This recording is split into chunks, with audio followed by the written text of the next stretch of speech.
Good afternoon to all of you. A very warm welcome to the regional consultation on the draft of MPA network design, roadmap for MPA network development and sea turtle regional action plan for the Arafura and Timor-Leste. Today's consultation is conducted for 4 countries in Arafura and Timor-Leste region. So I would like to extend my warmest greetings to the excellencies, honorable guests, and all representatives of Indonesia, Timor-Leste, Papua New Guinea, and Australia, coming from government agencies, international organizations, NGOs, and universities. Thank you for joining us today. I really hope that everything's going very well with everyone in these challenging times. And together, hopefully, we can achieve the objectives of today's consultation. First of all, allow me to introduce myself. I am Gina, and it's an honor for me to be the moderator of today's event. I would like to inform you that this consultation will be conducted in English, but during our discussion later, participants can speak in either English or Bahasa, whichever you are more convenient with. This regional consultation is a follow-up on the series of national consultations in the last couple weeks. So it mainly aims to update and to gather inputs from key stakeholders in 4 countries on the revised draft of MPA network design, the roadmap of MPA development, and the action plan on sea turtles. Today, we will have 2 sessions with 2 amazing speakers, and there will be a Q&A for every session. Before we start our consultation today, I would like to inform you about the meeting guidelines so that this event can run very smoothly. As you can see on the screen, all participants kindly rename themselves as name_institution. And please remember to mute your microphone unless I give permission to speak. If you have any comments or questions, you can type it in the chat box, or later you can also speak directly during the Q&A session if we have enough time. And simultaneous translation is provided from English to Indonesia. Please use interpretation button and choose Bahasa Indonesia. I also would like to ask you all to fill the attendance list already shared in the chat box by the committee, so we can contact you if we need more confirmation or feedback from you. And that's all for the housekeeping. And to begin our consultation today, I would like to invite Dr. Handoko Adi Susanto, the Regional Project Manager of ATSITU project, to deliver report from National Consultation. Please, Dr. Handoko.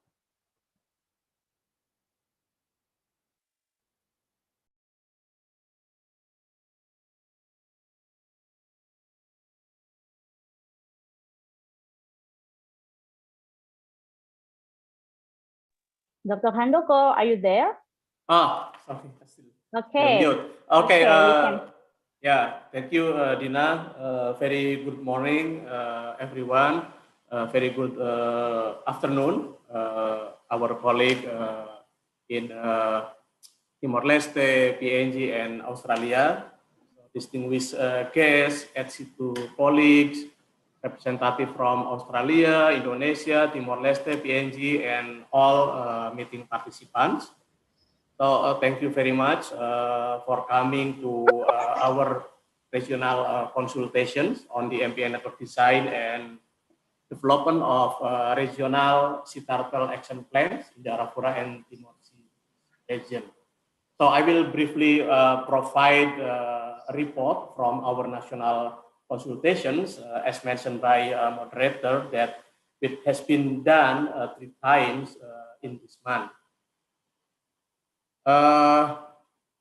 We carried out the consultation with Indonesia stakeholder on March 17 with 185 participants. Then we consulted these documents with our partner in PNG and Australia on March 18, attended by 15 participants. And last week, we organized the national consultation with Timor-Leste audiences on March 24 with 23 attendants. So looking at the participant list, they were coming from national and subnational government official, university, research institutions, CSO, one private sector, and also local community in Timor-Leste. Yeah. So we received many input from our colleagues, representative from 4 countries. We really appreciate their time and also input during the national consultation. So based on the 3-time consultations, here are the discussion highlights related to the MPA network design. So on the MPA network design, we need to consider the customary rights and also indigenous MPAs and also LMMS, locally managed marine areas executed in our region. Also consideration of seasonality, especially for the migratory species. Next is also incorporation of oceanographic phenomena, connectivity, and areas of interest focus specific on the northern territory. And then also incorporation of climate change vulnerability assessments. And there is also an input we need to overlay between potential MPAs and then area of interest with the administrative boundaries, so to clarify the management authority, yeah. And then also we need to incorporate, there is an input on how we incorporate of the IUU fishing activities into design. That's all for the MPA network. Then the discussion highlight on the regional sea turtle action plans, among others, that we need to consider the different level of expertise, knowledge, experiences, and situation in our at-risk countries for the regional collaboration. Next is related to the socialization or dissemination, and then also the capacity building for fishermen, especially in productive fishing grounds such as fisheries management area 718 to mitigate the sea turtle bycatch. We also need to address local use of sea turtle in relation to law enforcement or surveillance program. Yeah. There was also a suggestion to add a new term on knowledge sharing and capacity building, then consideration to data portal development, then lastly, consideration to incentive-based mechanism to reduce sea turtle use and or bycatch. So also during the national consultations, we also identified some other issues, including the tight schedule, so only 1 week between a national and regional consultations, upcoming contract deadline. I'm sorry about this. And then also our expert availability. And then also limited stakeholder engagement. We realized that there is low participation from some of our countries, especially I think for PNG, I think specifically from NFA, yeah, which might be due to the worsening COVID-19 situation at the time, which limit potential participant mobility and also access to internet. And then also limited the ground truthing. The team has made the most from the most recent available data, as they couldn't do in person. And also these assessments focus more at the LME or regional level. Therefore, might lack of the local context. However, at the national level, there are parallel activities to improve MPA management effectiveness and also to develop the new MPAs in Indonesia and Timor-Leste. The result from the regional and national activities can be combined to give a complete picture of MPA performance. So we recognize that this is the first iterations analysis for the MPA network design and regional action plan for CITARTL. We hope to work together with countries on how for the next time we refine this document better and then implement it. So the objective of today's sessions are first to update stakeholder, all the participants on the revised draft of documents, yeah, and then the second to gather further input and advice from each country on the revised draft. I think that's all from my report on the national consultations. So we will understand from our speakers on the revised draft from Mas Yusuf, from Ibu Alison Green, and Pak Nick Pilcher, yeah, about the regional CITARTL. So finally, I hope these regional consultations could provide room for all of us to discuss, give comment, and also input. I think we appreciate the hard work of CTC and YECAN related to this topic. This will become our contribution in conserving coastal and marine biodiversity. I believe that your participation, your comment, your input and suggestions will become a significant contribution to building a better APS. Thank you, Dina. Over to you. Thank you very much, Dr. Handoko, for the report and also some highlights about our national consultation. And now we will commence our first session. In a moment, I would like to bring up our first speaker, Mr. Yusuf Fajarianto from Yayasan Konservasi Alam Nusantara. But first, I would like to read her impressive biography. So Mr. Yusuf is a marine special planner with more than 15 years experience. His key areas of expertise are designing resilient networks of MPAs, designing zoning and management plan of MPA, marine special planning, participatory mapping, and mangrove restoration design. He provided support in the establishment of Sapusi Marine National Park, the largest MPA in Coral Triangle region. He also gave technical support on designing resilient design of Glacier Sunda MPA network and leading on development of East Nusa Tenggara Marine Special Plan.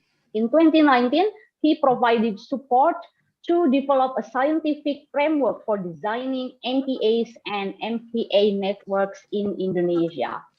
What an impressive biography. And today, Mr. Yusuf will present about the MPA network design and the roadmap of MPA development in Arafura and Timor-Leste. And during his talk, you all can type your questions or comments in the chat box in English or Bahasa. You can also speak directly later during the Q&A, either in Bahasa and English. Mr. Yusuf, good afternoon. Ina. Are you ready? Okay. You have 55 minutes, and I will inform you in your last 2 minutes. Please, Pak Yusuf. Okay, let me try to share my screen. Okay. Good morning, good evening, everyone. Thank you for the opportunity to speak with you today regarding the work to design a resilient network of MPA network for the Arafurati Morsi. So on behalf of my colleagues in here, Dr. Alison Green, Lukman Hakim, and Aldo Rustuagi Prananda, I will present this presentation to you. So this is the Arafurati Morsi region. It covers 4 marine ecosystem of 4 countries, Indonesia, Timor-Leste, Australia, and PNG. And then this region is bordering the Coral Triangle area, which is the epicenter of the world marine biodiversity, This region includes high biodiversity of marine ecosystem, such as coral reef, seagrass, mangrove, and it is also important habitat for the globally threatened marine megafauna, such as turtle, dugong, cetacean, shark, and rays. The marine ecosystem provide important goods and services, such as from the food and livelihood from fisheries, agriculture, marine tourism, coastal protection, and also carbon sequestration. Unfortunately, there are many threats to marine habitat and species in here, such as from the unsustainable harvesting, habitat loss, industry, from the oil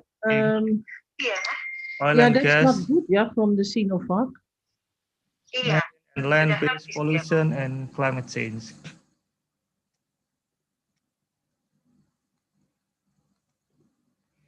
So at C2, we'll focus on supporting the implementation of the strategic action program. And one of the key components is to design of a regional network of marine protected area. So why MPA? MPA can be a powerful tool to achieve many goals for management of the coastal area, such as to protect key marine species, recovering and sustaining fisheries, adapting to climate change, and also while ensuring prosperity of coastal people in the coastal area. This is effective if well designed and also managed effectively. To design a resilient MPA network, first we aware that from each of the country within the Arafurati Morsi, they already have existing MPA and also MPA network design. Such as in Indonesia, there are two MPA network design in this top left corner, Lesser Sunda MPA network, and also the fisheries management area MPA network that also covers some area of Arafurati Morsi. Timor-Leste also already have national protected area design to prioritize the area for MPA network. And then Australia already have the Commonwealth Marine Park Plan, also states and also the indigenous protected area. And then the Papua New Guinea, they also already have their national marine conservation assessment. When you combine all of these into the HC region area, you can see that there are many existing proposed MPA in the planning area and some area of interest or priority area to propose as a new MPA in here. Therefore, our approach will be to conduct a marine gap analysis by considering the existing and proposed MPA and also area of interest in each of the 4 countries. And then we also will use the best available science, data, and MPA design practice. To design the MPA network, we will follow 5 steps that we use to design MPA network in Indonesia before. So for step 1, define goals. So for defined goals, we will use the existing Arafurati Morsi goals, which are to protect key marine species, recover and sustaining fisheries, restore degraded habitat for sustainable provision of ecosystem services, adapt to impact of climate change, and ensure prosperity of coastal people. And then for step 2, we define design criteria to achieve goal. So there are 2 design criteria, which is biophysical aspect that aim at achieving ecological objective. by taking key biological and physical process into account, such as to protect representative example of each major habitat. So for the shallow water habitat, we will use 30% target representative. And then for the deep water habitat, we will use 10% representative target, except for the canyon, which will be 30%, and seamount 100%. And then we also protect critical, spatial, and unique areas, incorporate connectivity, protect healthy areas and avoid local threat, and adapt to a change in climate and ocean chemistry. And then the second design criteria is socioeconomic and cultural aspect that aim at maximizing benefit and minimizing costs to local communities and sustainable industry, such as establishing MPA in areas supported by stakeholders, allow for multiple environmentally friendly use, ensuring the fair and equal access to and use of the marine or fisheries resources, and then support cultural practices that support sustainable resource management, and also protect marine heritage areas such as shipwreck, important traditional area. And then the next step is to compile the data that we need to apply design principle. So for this, we sought advice, data, and input from NGOs, from PEMC, from the government representative and scientists in each of the 4 countries.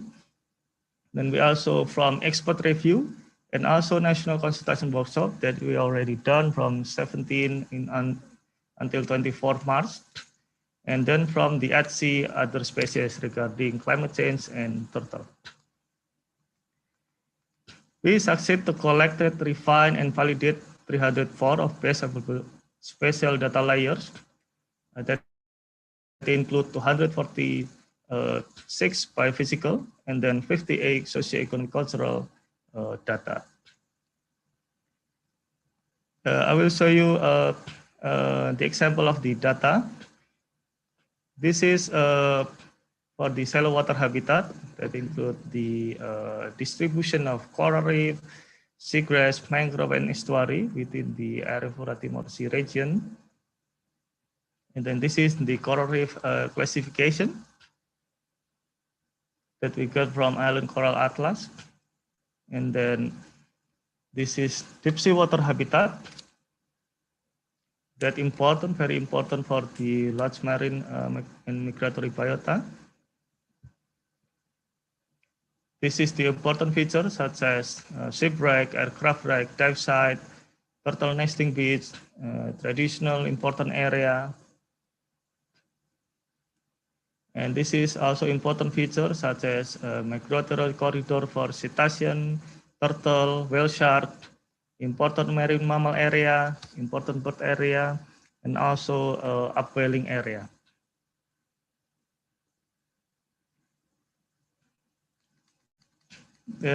This is the threats map.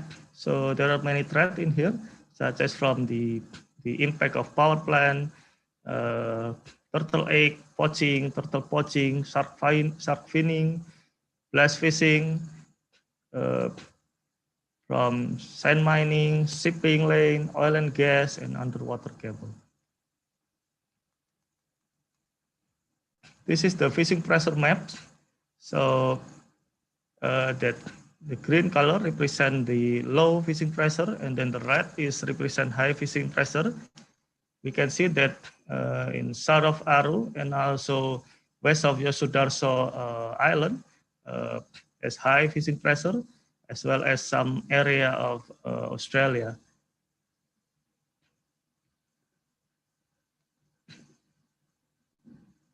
And then for step 4, to design MPA network, first we conduct the gap analysis from the existing and proposed MPA and area of interest that we already have. So I think this is, there's some trouble. Oh, okay. So this is, we consider all of these MPA that already existing, proposed, and the area of interest that previously defined from the previous studies. And then we analyze the gap analysis to know the gap or coverage of for the each conservation target. So in the left graph, you can see that the shallow water habitat, the target 30%, you can see that coral reef, mangrove, and seagrass is already represented. And then, but the estuary is still below 30%. And then the coral reef classification coverage, we can see that all of these already cover more than 30%.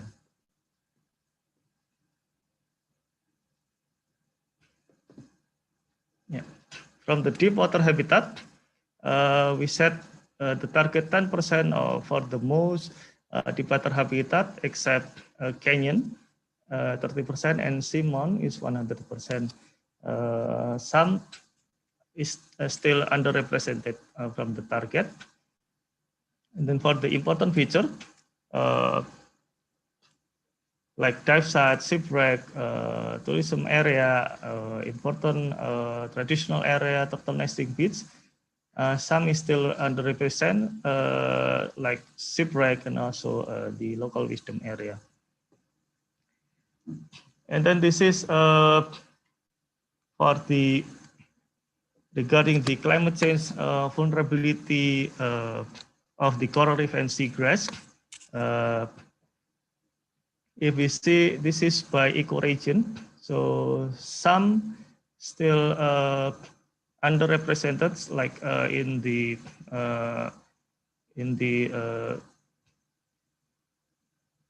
Bonaparte ecoregion, and then for the upwelling, we set the target for 5%. There are for the upwelling in the area of the surrounding area of Aru is still only 4%.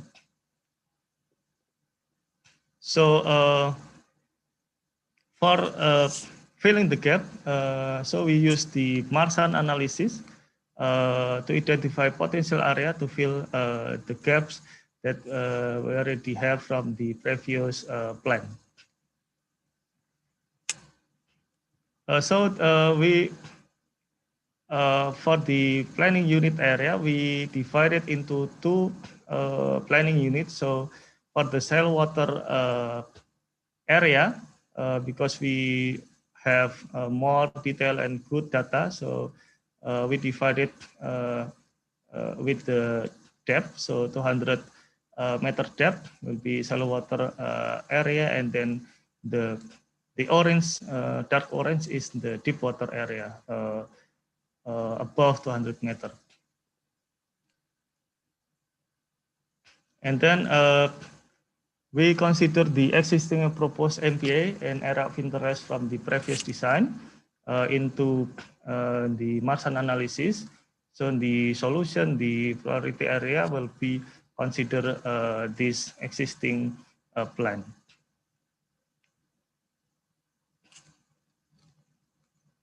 And then this is the areas to avoid, such as in the underwater cable, the fishing port, military area, oil and gas, international shipping lane, sea mine. This we consider each of country policy and also regulation. So such as for Indonesia, the MPA cannot establish in the overlap with the military area or underwater cable or oil and gas area. But for the Australia, they can be established overlap with those utilization.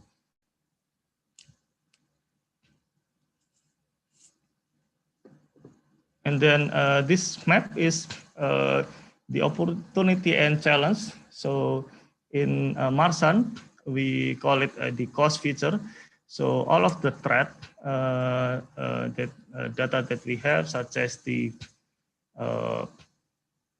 mining oil and gas, shipping lane, and etc. We develop and also fishing pressure. We develop this cost feature.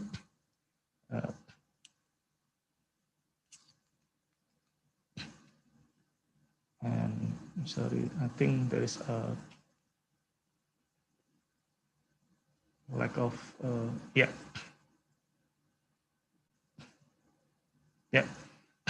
Because we have a good and detailed data for the shallow water area, we conduct analysis for shallow water analysis first, and then we combine it with the deep water area analysis later. What this map shows us is the light green area, which Marsan selected as priority area to include in the MPA network. So most of the priority area are already covered by existing and proposed MPA. However, there are some gaps that need to be considered, such as to protect more coastal habitat, to increase the protection of estuary and some type of coral reef in Australia, Indonesia, and also Timor-Leste. When we add the deep water data into the analysis, it is identify some other gaps in the network. For example, Marsan identified in the southern side of the island in Lesser Sunda, in this area. So they include important deep water habitat, such as especially canyon in here. Even though Simon is important target that we need to protect, but we cannot allow to select that because it's overlap with the underwater cable and also high density shipping. So Marsan gave many options of solution of priority area that we can see in map with the light green area, but not all of that will define as priority area or new MPA. So after this, then we use 103 other data layer that cannot be used in Marsan analysis because they are the data distribution is more locally. So we use it manually with the GIS spatial data analysis.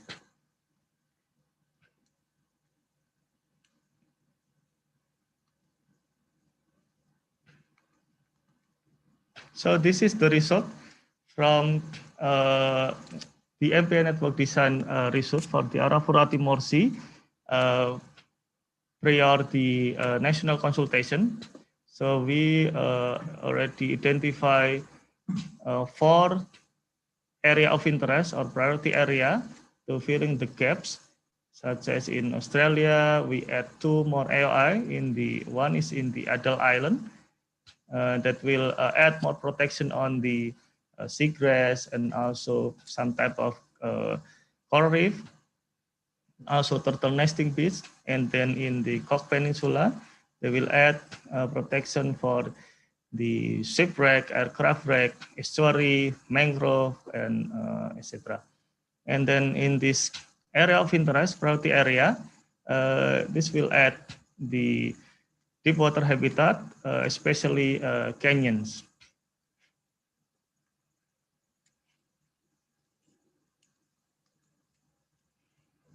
And then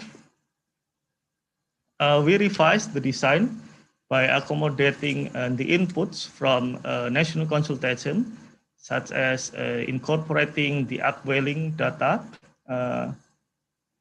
and then also incorporating the potential area for MPAs in Northern Territory.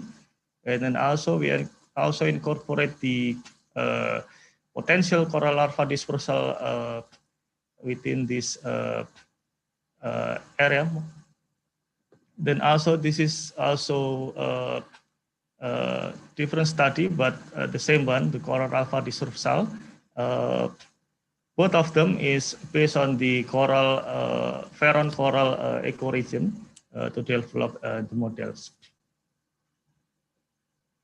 And then we also incorporate the climate change vulnerability assessment for coral reef and also seagrass that we prioritize to protect the low vulnerability of coral reef and seagrass into our design.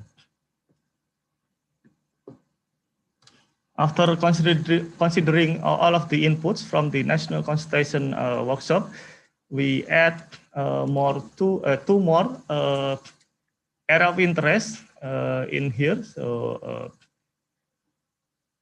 one is in the Southeast Aru Island to add more protection on the coral reef and seagrass with low vulnerability. And then in the northeast, and then in the southeast is to cover more on the upwelling area. So in this MPA network design, we have 92 existing and proposed MPA with total area is 271,406 kilometer square. And then we have 18 AOIs or priority area with total area is to 29,467 kilometers square. That from 13 AOIs from previous design and also 5 AOIs from the post design. That will bring the total MPA area will be 300,873 kilometers square.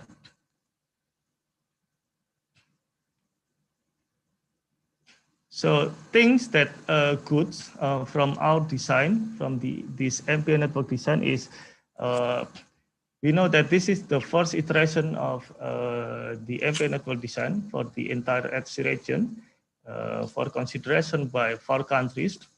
So then this is built on the existing MPA and also marine spatial plan in each country. And then we revised the draft of the NPA network design with considering input from the National Consultation workshop. For the example, the upwelling, the larval connectivity, the priority areas, and also the vulnerability, climate change vulnerability assessment. And then we use the best available data and best practice to identify gaps in existing MPA network to ensure adequate representation of shallow and deep water habitat, to conserve critical areas not currently protected, such as turtle nesting beach, shipwreck, aircraft wreck, area that important for the species, and then considering the connectivity, maximize benefit for fisheries, consider climate change vulnerability assessment. And then we can also achieve the target while minimizing the impact of resource utilization, such as from the capture fisheries, oil and gas mining, and also shipping.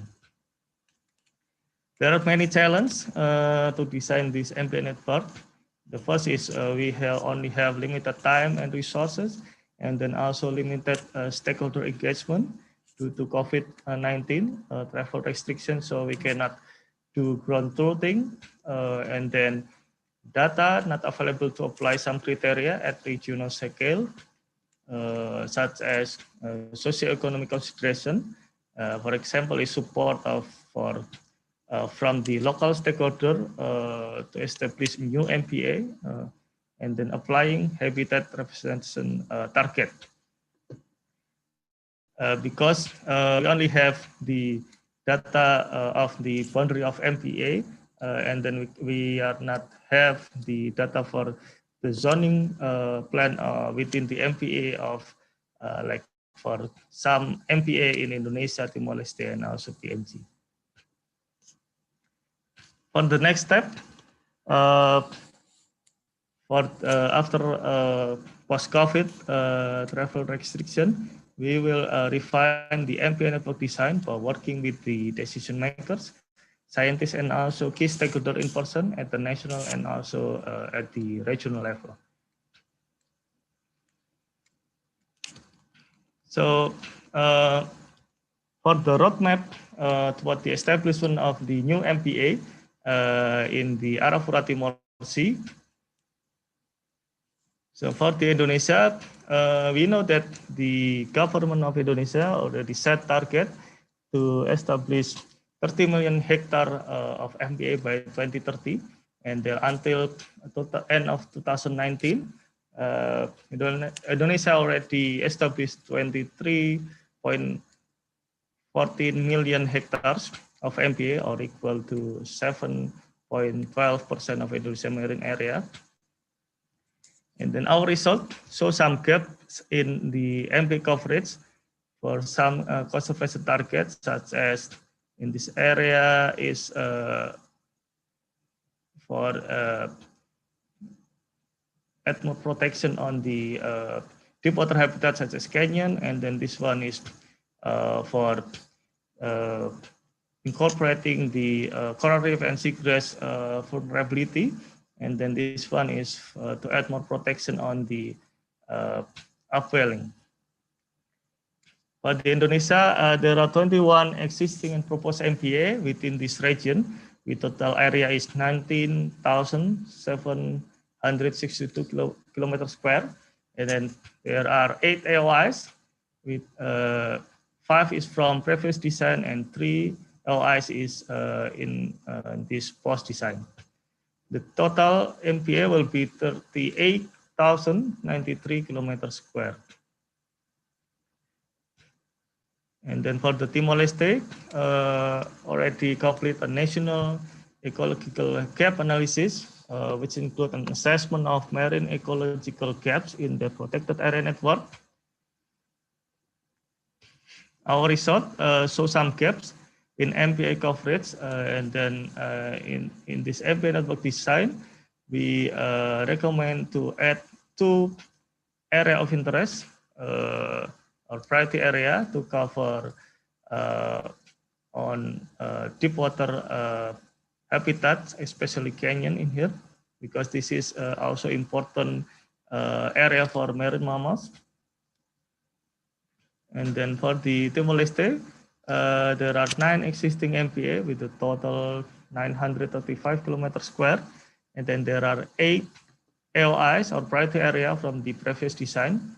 The blue one, there are 8 AOIs, and then 2 AOI from this MPA network design. That will bring the total area 10,581 kilometers square.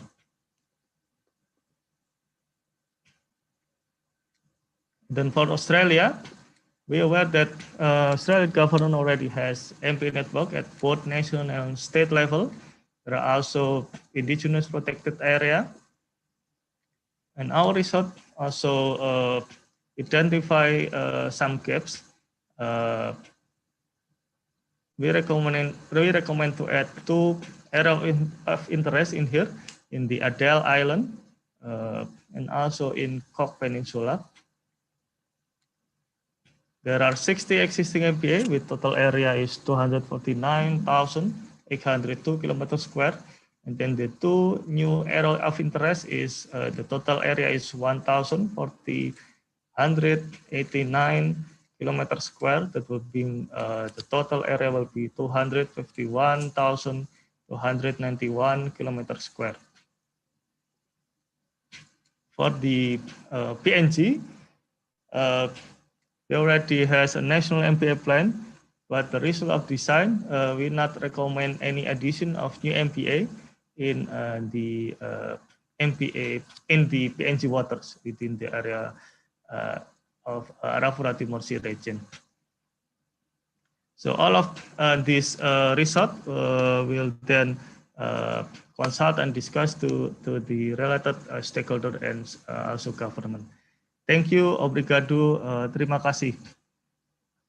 Back to you, Bu Dina.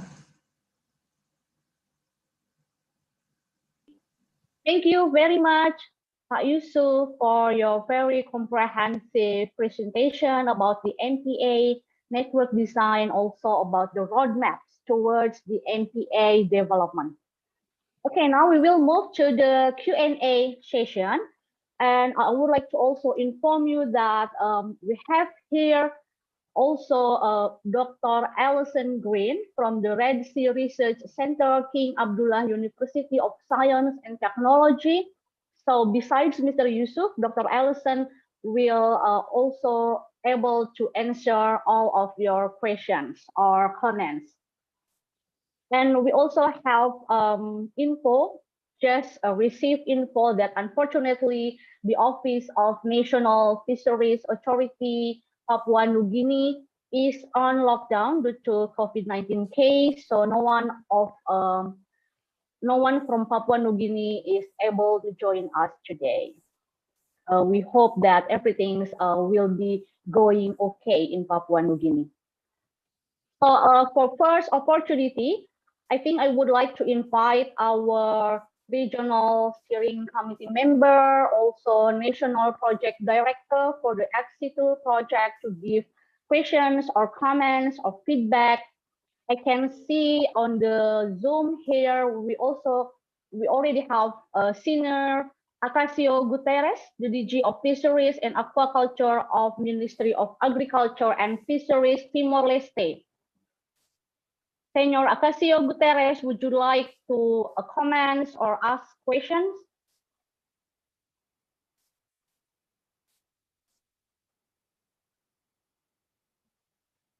I think I see Ines with the DG.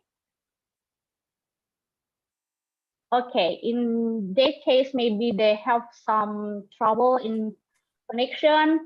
So I would like to invite Dr. Andrew Chak from Australia. Would you like to give questions or comments? Yep. Can you hear me okay? Yes, very clear. No particular comment other than to thank it really good presentations, very interesting. To see the depth. Okay. Okay, I'll stop and you can hand over to Timor-Leste.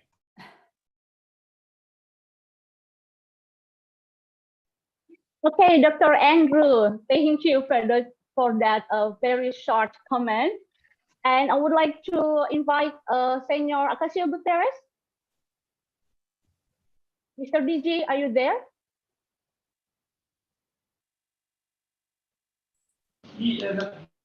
Okay. Yeah, please. Senior Acacio Guterres.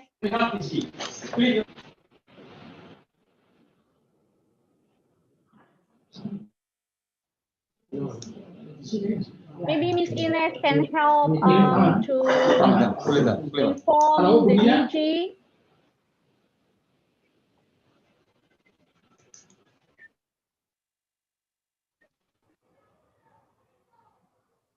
Senor Acacio Guterres, are you ready to give comments?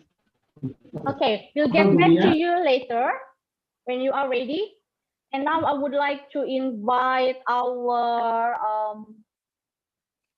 RFC member as well, Dr. Do Padilla from UNDP Bangkok Regional Hub. Yes, can you hear me? Yes, can you hear me? Yes. Very clear. Okay. Please. Yes.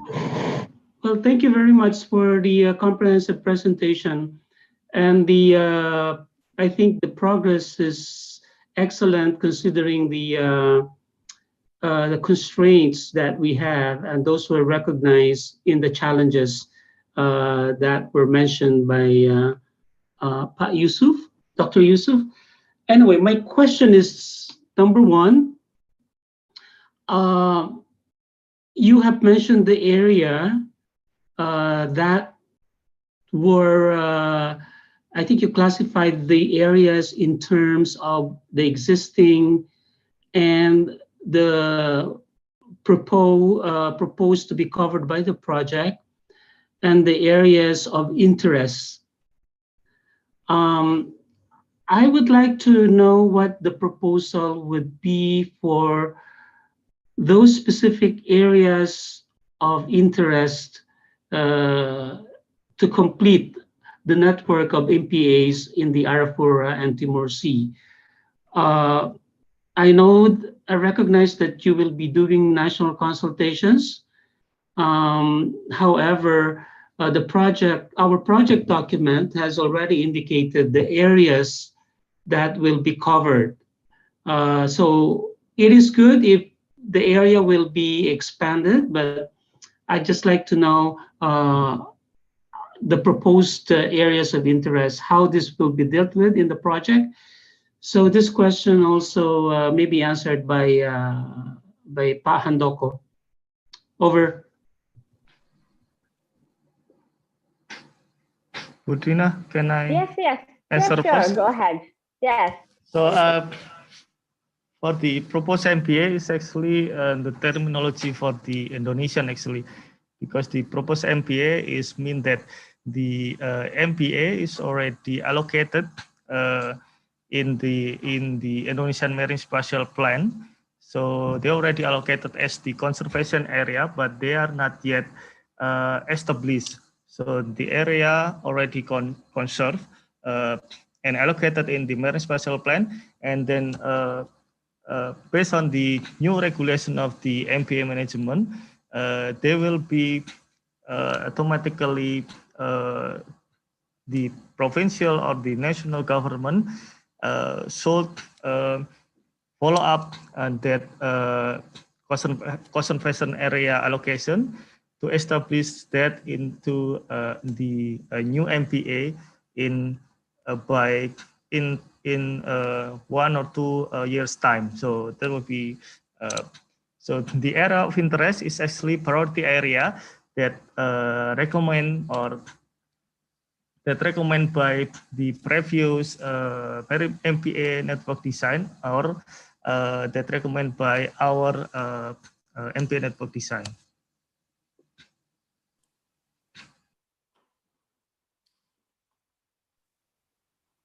Hello, Okay, Dina. Can I add, Dina? Okay, yes, Pak Handoko, please. Thank you, Joe, for your questions. So I mean that actually, based on this regional assessment, we will understand the inputs on how to make a connection or connectivity between one MPA to the other MPAs. And then as you also may aware that our target in this project actually around 500,000 hectare of the new MPA. And then Yoga maybe later on can add that we actually has been achieved around 350,000 hectare. So based on the target, maybe if we can identify the new MPAs around the Arafura and Timor-Leste, will be good for us, and then we will achieve more than what we expected. So kind of like this will be additional potential areas for MPA development in maybe the next year. And so, yeah, I think we will also identify like locally managed marine areas or other potential, like, apart from the MPA, we also understand the OICM, the other areas, effective areas for the management, OICM. I think Yoga maybe can also add some target based on the national. Over to you. Okay. Thank you very much, Dr. Handoko, also to Pak Yusuf for the response. But Dr. Allison, is there any something would you like to say? No, okay. Yoga is raised hand, I think. Okay. Yes, I would like to add something. Thank you, Dina. I think the main thing that we need to remember here is that we have done a regional scale analysis using the best available information that we could at this regional scale, and it might have identified some areas that may have not been considered as priorities by each of the countries or state planning before, because of the nature of the analysis that we did, sometimes with new data that wasn't available previously. And so, and in other cases, it may be that we identified areas that have been considered before, but were not selected because the local governments, federal, provincial, know more about that area, and they may not be good choices for other reasons. So the idea is that we would do an analysis at a big scale to see what is what's missing, and provide that advice to each of the countries for their consideration. And I would suggest that the next step is for the countries to, I guess, respond and say if they think that those areas that we identified might be good areas for inclusion in their MPA networks or not, based on, you know, their knowledge and experience in their areas. And also, I think that would address some of a comment here from Nora. If those areas are good choices going forward, how should they be established? Would they be federal, provincial, or local? So I think this is really just the very first pass at this. It now needs a lot more consideration and input from the countries at the national, provincial, and even local level. But it would be good, Handoko, if some of these areas, the countries or provinces or local communities do support them. Yes, I think it would be a great thing if the Arafurati Timor-Leste project could support their implementation in future. Okay, thank you for that, Dr. Allison. And I think Pak Yoga has something to add. Please, Pak Yoga. Pak Yoga, would you like to say something in addition? Okay. Yeah. Sorry, my connection is not very well. So we'll be post 10 seconds. I will change my Wi-Fi first. All right.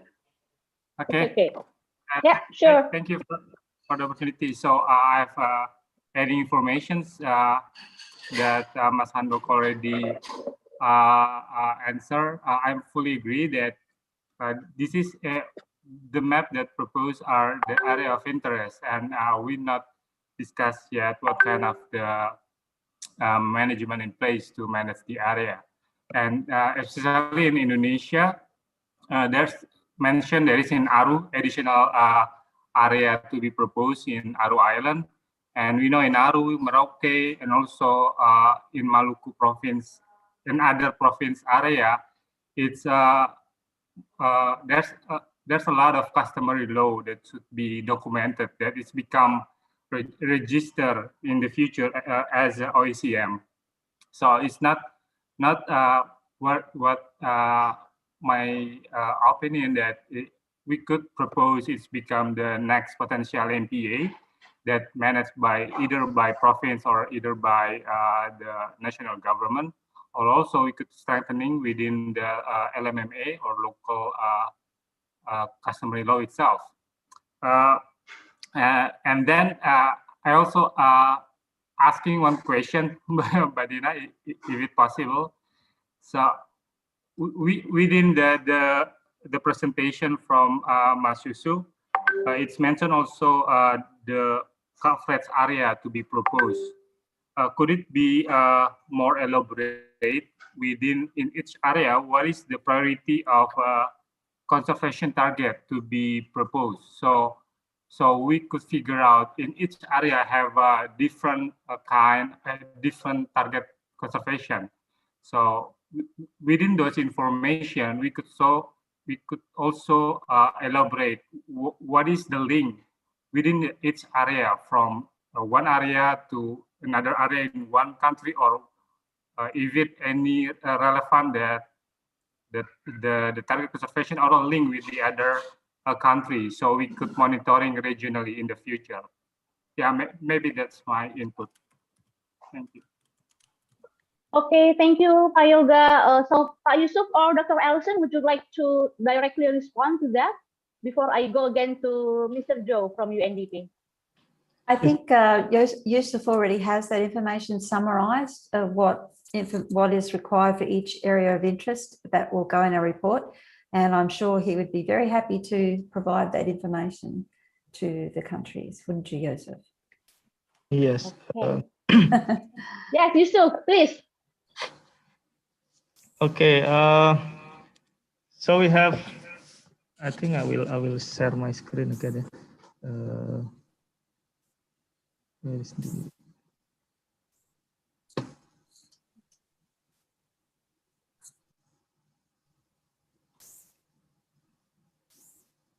Sorry, takes a while.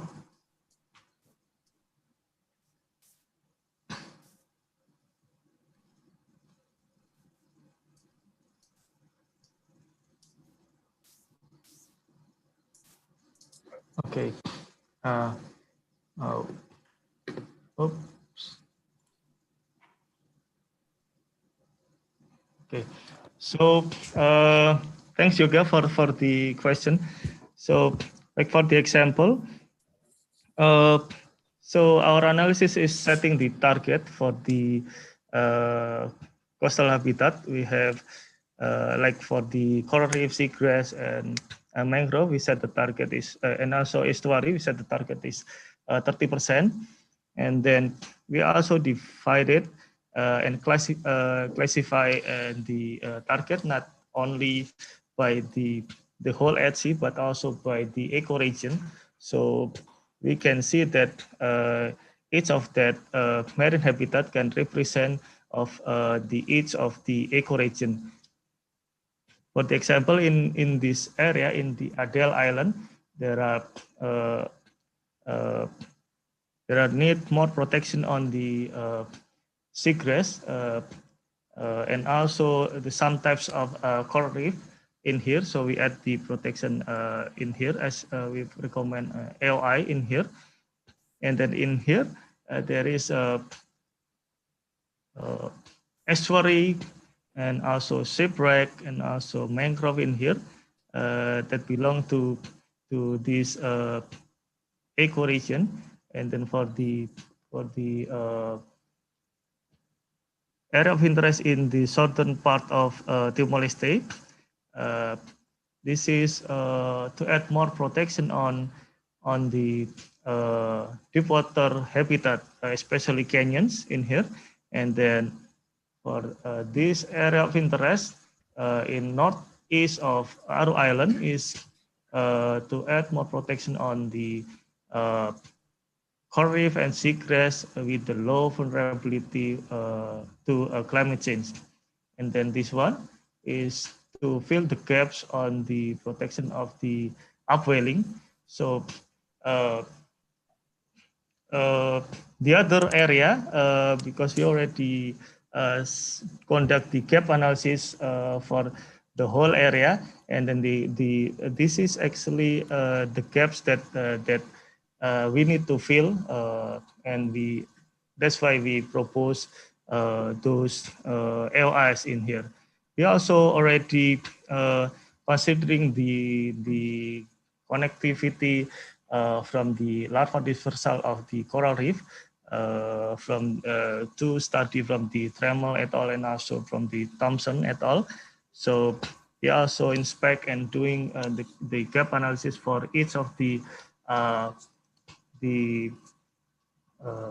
coral Ferron coral ecoregion. So we can see that the representative of each of the ecoregion is already made, or we still have the gaps that we need to fill like that. So I hope that can answer your question, and Ali probably can help to add more explanation.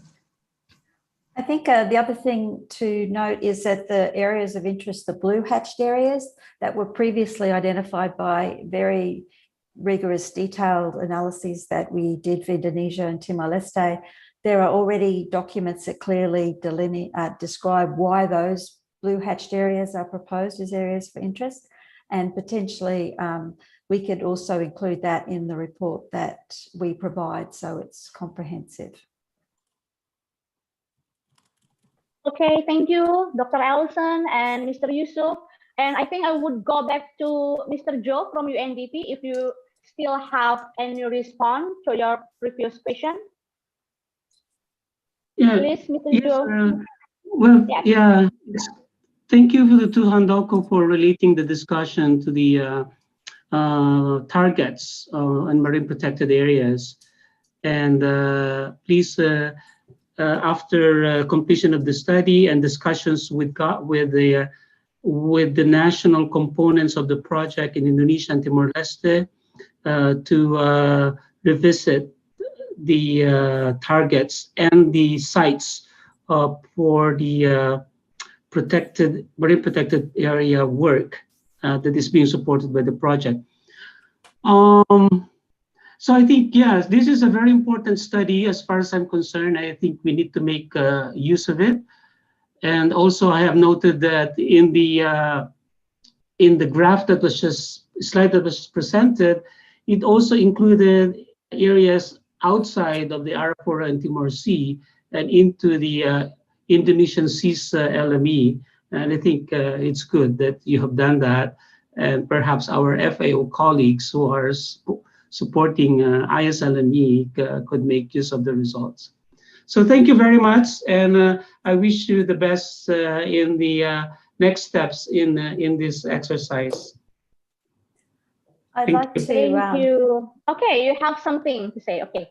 Okay, go on. Sorry. Sorry, Alison. It's okay. Thank you for those comments, Joe. Actually, because Yusuf and I, well, our team have all been involved in a lot of the extensive and detailed plan exercises in Eastern Indonesia, Timor-Leste, and also in Papua New Guinea, we actually have the data. If you wanted to, for example, I'm sure Yusuf would be happy to provide a map even broader than what we show now. What we wanted to do in our analysis for ATSI was consider MPAs in adjacent waters, also mostly those ones, outside the boundaries of the planning area in Australia and Indonesia. And we've only just shown the ones in the immediate vicinity of the ATSI region. But because we did the planning in the rest of the region, I'm sure Yusuf would be happy to provide a map of their existing proposed MPAs and areas of interest for all of Eastern Indonesia at least, which might inform those other larger planning exercises. Speaking for you, Yusuf, you'd be happy to do that, wouldn't you? I will be happy. I'll be happy to share. Thank you. Okay, thank you, Dr. Alison and Mr. Yusuf. And now I would like to go back to our colleagues from Timor-Leste. Yes. Is there any colleagues, maybe Senor Acacio Gutierrez, who would like to say something, please? Explain if there is a problem for connection. Hello, Budina. Okay. Yes. Hello. Okay, we can hear you. Yes, thank you. Yeah. This is me. Okay, I'm not Acacio, but I'm Horacio. So today, unfortunately, okay, Mr. Horacio. Yeah, here I am. Today, Mr. Acacio is not joining us, but of course, we have a huge numbers of participants here from my left and my right side here. First of all, for the two speakers, we are very appreciative for those representations. One thing that I had already mentioned some information, I need some clarification of the existing of MPA that the one presented by Yusuf from EKN. That's all. Thank you. Okay, Pak Yusuf, would you like to respond to that, or Dr. Alison? Yeah, I will first explain about that. So for the existing MPA for the Timor-Leste, actually there are three marine protected area in there. So Pihau, Lamsanak, and also Nino Koni Santana. And then there are 6 other existing MPAs, actually the protected area that located in the coastal area that actually intersect with our planning area, because we also consider the mangrove, and also that will be in our data is also some small part of that MPA is actually within this Arafurati Morsi region. So that's why we also include that 6 another protected area in here, even though the area is small that intersect with this Arafurati Morsi region. And then we are also aware that there are in ongoing development of the new MPA, which is in Atauro and also sorry. Excuse me, Yusuf, it might be better if you can show the map while you're talking about these areas. Yes. Yeah, agree that the Also, Likuika, MPA. Okay, I will share the maps.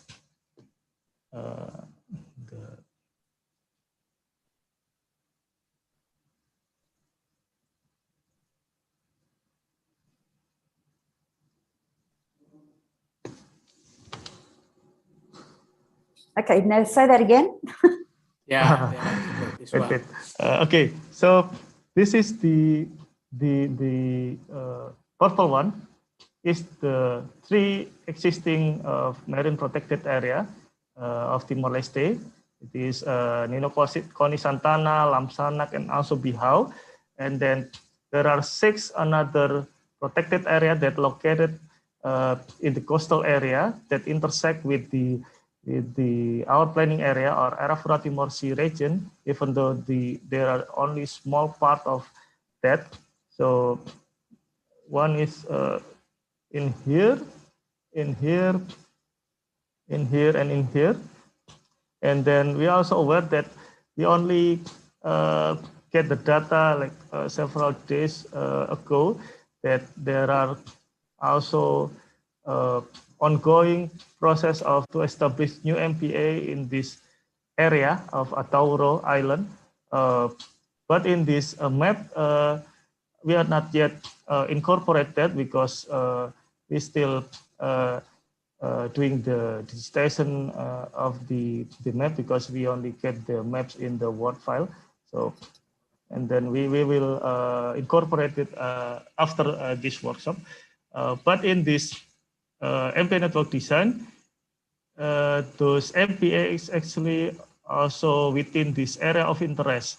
So we will change after this to refine this MPA network design based on the input from several days ago, data that we get. I think that will can clarify from the Timor-Leste colleagues. Thank you. Okay, thank you, Pak Yusuf. Dr. Ellison, maybe you want to add something? No, I'm happy with that, although I would like to hear what the Timor-Leste folks are thinking about in terms of, so the blue areas are those that were identified as priority areas of interest in previous planning processes, particularly, I think, the Lesser Sunda design and the Timor-Leste National Gap Analysis. So they've probably seen those areas of interest identified before in the blue. The green is something new that has come out of the process that we've done, because we recognise that there's really important deep water features on the southern side there. That is a new area for consideration. So it's very helpful to hear from the Timor-Leste folks how they feel about the areas that have been proposed for new MPAs, both previously, which are the blue ones, and the new one that we've suggested in green. Yes. Okay, Dr. Ellison. So now I would like to give opportunity again to our colleagues from Timor-Leste. Maybe Mr. Horacio, would you like to respond to this map particularly? Thank you, Budina. Yes. Thank you, Pak Yusuf, for your presentation, your clarifications. One thing that we are noticed here from our teams, it seems some of the proposed area, even the blue or green area, we need to have a deep communication between our part and with the YKN or HC phase 2, because we still have some confusion of this data that so far presented by Pak Yusuf. Thank you. Okay, Mr. Horacio, so maybe later after our event finish, maybe Pak Yusuf and Dr. Ellison as well will contact you and discuss further. Is that okay? Okay, I think the team from YKN also Coral Triangle Center and the AXI team will collaborate and coordinate and consult with the colleagues from Timor-Leste further about our proposed MPAs. Okay, now I would like to give also still from Timor-Leste, I see Mr. Alexo Amaral. Would you like to say something in response to the MPA networks in Timor-Leste, maybe? Well, thank you, Budina. Can you hear me? Yes. Okay, please. Well, thank you, Pa Yusuf and his team for the excellent presentation. I just quick one question. When we have MPA in the coastal area, we also sometimes in one area we have ICM, Integrated Coastal Management, and down to the ocean we have like a special marine special planning, or we link to CTI goals like Seascape. How, my question just simple, how to integrate it or inline those system from MPA to the system that I mentioned. Thank you, Pa Yusuf, and for your team. Okay, thank you, Maun Alex. So, Pa Yusuf, please. Yes, okay. On our design, actually, we are also considering the not only the marine protected area that cover the waters, but also we also considering the protected area that also cover the in the coastal area or in the land area that neighboring or neighboring with the planning area. So that's why if we that will be priority to also define or placing the area of interest in the side of the or in the near of that protected area that located in the coastal area, because that will be ensuring the condition, and also that will be like integrated management from the reef to reef of that area actually. Okay, thank you for that, Mr. Yusuf. Dr. Allison, maybe you want to add something? I think Yusuf's done a good job of explaining that we consider land coastal management in the MPA design, but I think also, Alexo, maybe you're thinking more about how you move forward with integrated management across the land and sea. If that's the case, I'm afraid I don't think that we're the right people to advise you on that. You probably know more about that than me. Did Yusuf's reply answer your question, Alexa? Oh, well, because example in our area, we established MPA in coastal area. In the same time, also another program that integrated coastal management. And that's why my question, how to integrate them probably from Pa Yusuf and Mana Alison, I think you know me, that's why my question, how to integrate those systems rather than overlapping each other or conflicting when implementing the MPA and the other as well. Well, one way that we might be able to, maybe we could have this discussion offline, a separate discussion with Timor-Leste, but one thing that we did in Indonesia is we recognized that there were parallel processes going ahead in terms of marine spatial plans that each of the provinces needed to establish, rolled up to a national plan, and MPA design. So what we did is we explicitly integrated the two in our MPA design planning process. So we started with what was in the marine spatial plans, including existing proposed MPAs, and then looked for any gaps to add to the marine spatial plan rather than having one marine spatial plan and a totally separate MPA design. And that might be an approach we could consider doing. Like if you have a broader integrated coastal management plan for the coast, we could talk about how to integrate the MPAs within that broader approach. So maybe we could discuss that side on the side. Okay, Thank you. Dr. Allison. I think hopefully it looks like Karen has some in the chat, has something to contribute to this. Yeah. Yes. And okay, hopefully that already enough to respond to Mount Alexo. But now I would like to invite as well the Professor Karen Edwin from Australia to also respond to that, and also maybe give some further comments. Please, Professor Karen. Okay, good afternoon, everyone. Yusuf, what a fantastic presentation you gave. It was really, really good, and really wonderful that you've taken on so many of the inputs from the national consultation. It looks like a really good good system. I just want to add some additional comments to my Timor-Leste colleagues. I think the current MPA network for Timor-Leste is actually based on some extensive work done as part of the Lesser Sunda eco-region MPA planning process, in which the Timor-Leste government was involved. So that network has a very strong foundation.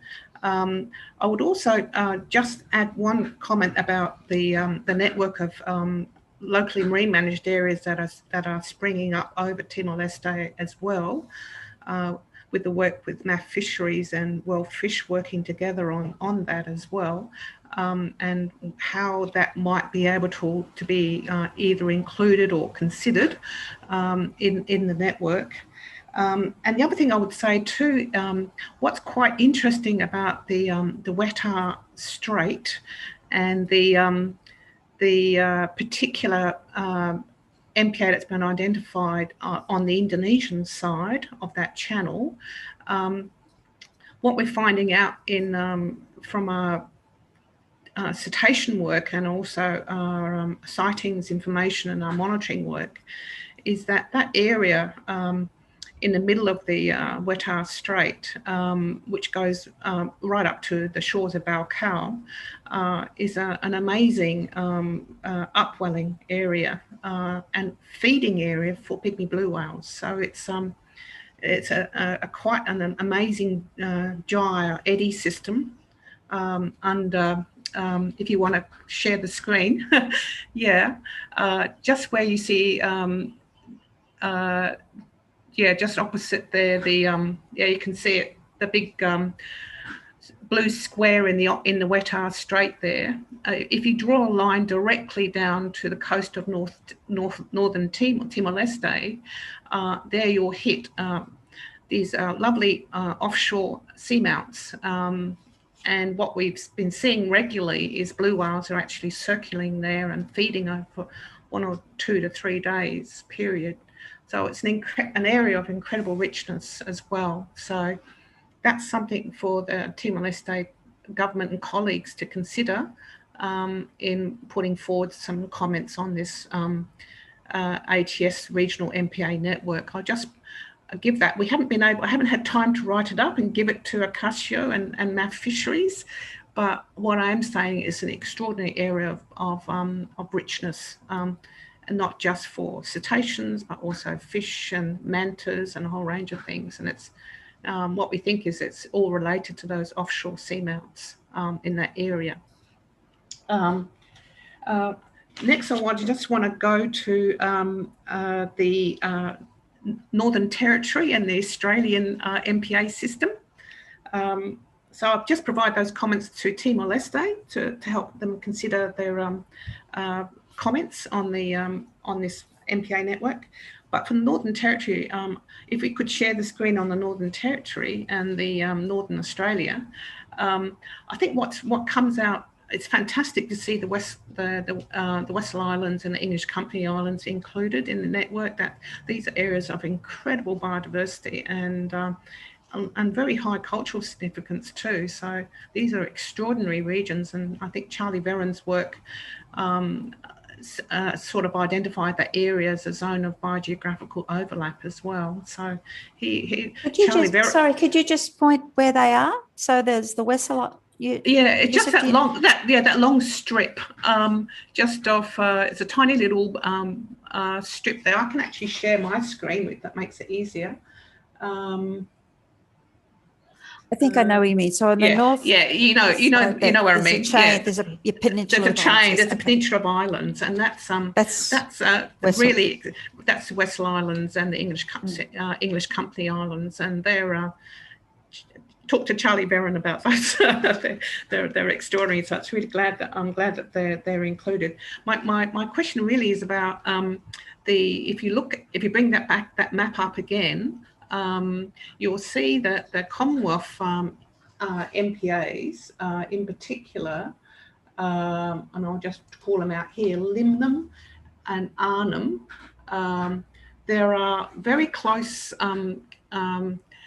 there's just a little gap between those Commonwealth MPAs and the areas that have been identified for MPAs on the north coast of in the Northern Territory. I'm just wondering, with the connectivity factor within the marks and analysis, whether some of those gaps could be filled. It just makes a lot of sense to fill some of those gaps so that the MPA goes continuously from, and the other one is the Limnam Bight right in the far southeast corner of the Gulf of Carpentaria. There, there's these little gaps that could very easily be connected up to form a continuous, because most of them are protecting species like turtles and particularly turtles, which are going from their onshore nesting sites and going immediately into those inshore areas for feeding. So it makes a lot of sense ecologically to connect some of those up the Northern Territory and Commonwealth MPAs. And I guess I'm putting that suggestion out to Andrew Check and the Parks Australia people to think, and the Northern Territory government representatives to think about how we might be able to make this a more, just close some of those little narrow gaps which really don't make a lot of ecological sense within the ATS MPA network. So thank you, Karen. It would be very helpful if you could send us an email and name these areas that you have, so that we can just look into it a little bit more. And we won't be able to change the design in the next week as we have to write this up, but we could put that in as an issue to discuss in the future. Yeah, I think so. I mean, particularly given that the if you look at this one here, for instance, you can actually see, Arnhem and Limnam. Actually, it's not my screen. Oh, it's actually sharing now. Yes. There we go. Okay. So this one here, for instance, Alison, Arnhem. This one here, Limnam. And we have a Limnam Bight Marine Park here, and there's this tiny little gap there. And also with Manangrita, there's this has also been identified as marine IPAs and as well. And also this one here that you've identified for Bino Harbour. I just want to once again support Yusuf's work, your work here, in that the Northern Territory government has actually started a Bino Harbour marine park planning process, even though it hasn't been finalised. But that, you know, there's certainly a very clear commitment to that, and there's also a lot of MPA studies that have been done on that region, so it's very clearly been identified over many years as a marine park. So I think you're on very solid ground there. That's wonderful. As I mentioned, if you could just send us an email and just summarise those really important points with naming the areas, that would really help us. Thank you, Karen. Okay, thank you. Okay, thank you, Professor Karen, for that insight and added information. Hopefully it will be very useful later for the team. And now I would like to invite maybe colleagues from Indonesia or Papua New Guinea, if any. Colleagues from Indonesia or Papua New Guinea. I see Hey, I have a question here. Okay. Ken. Okay, Mr. Khan, please. Hey, good afternoon, everyone, and great presentation today by Yusuf. I'd like to ask about gap analysis. You guys are doing gap analysis on the MPA network and add or extend the existing network. Is doing gap analysis on the management or capacity of the existing MPAs part of the scope of this or not? Okay, well, I think I respond? I can answer for so the work that we've done is to design the MPAs. It's unfortunately, of course, that in some ways that's the easy part.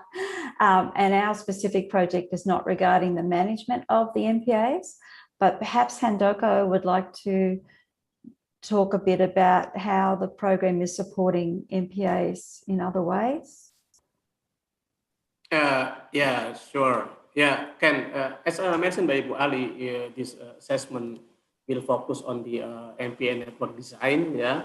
And then I think for the MPA management performance actually will be done by our NCUs, yeah. Yeah, of course, NCUs Indonesia and also NCUs Timor-Leste.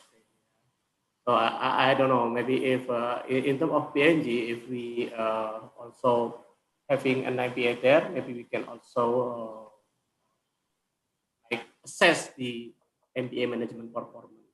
I think so far Yoga from Indonesia also assess the MPA management performance in the Southeast Aru. Yeah, that's all. So we will this your question related to the other activities, not this assessment. Okay. Okay, Mr. Ken, is that already clear? Yep, clear. Okay. Thank you very much for the questions.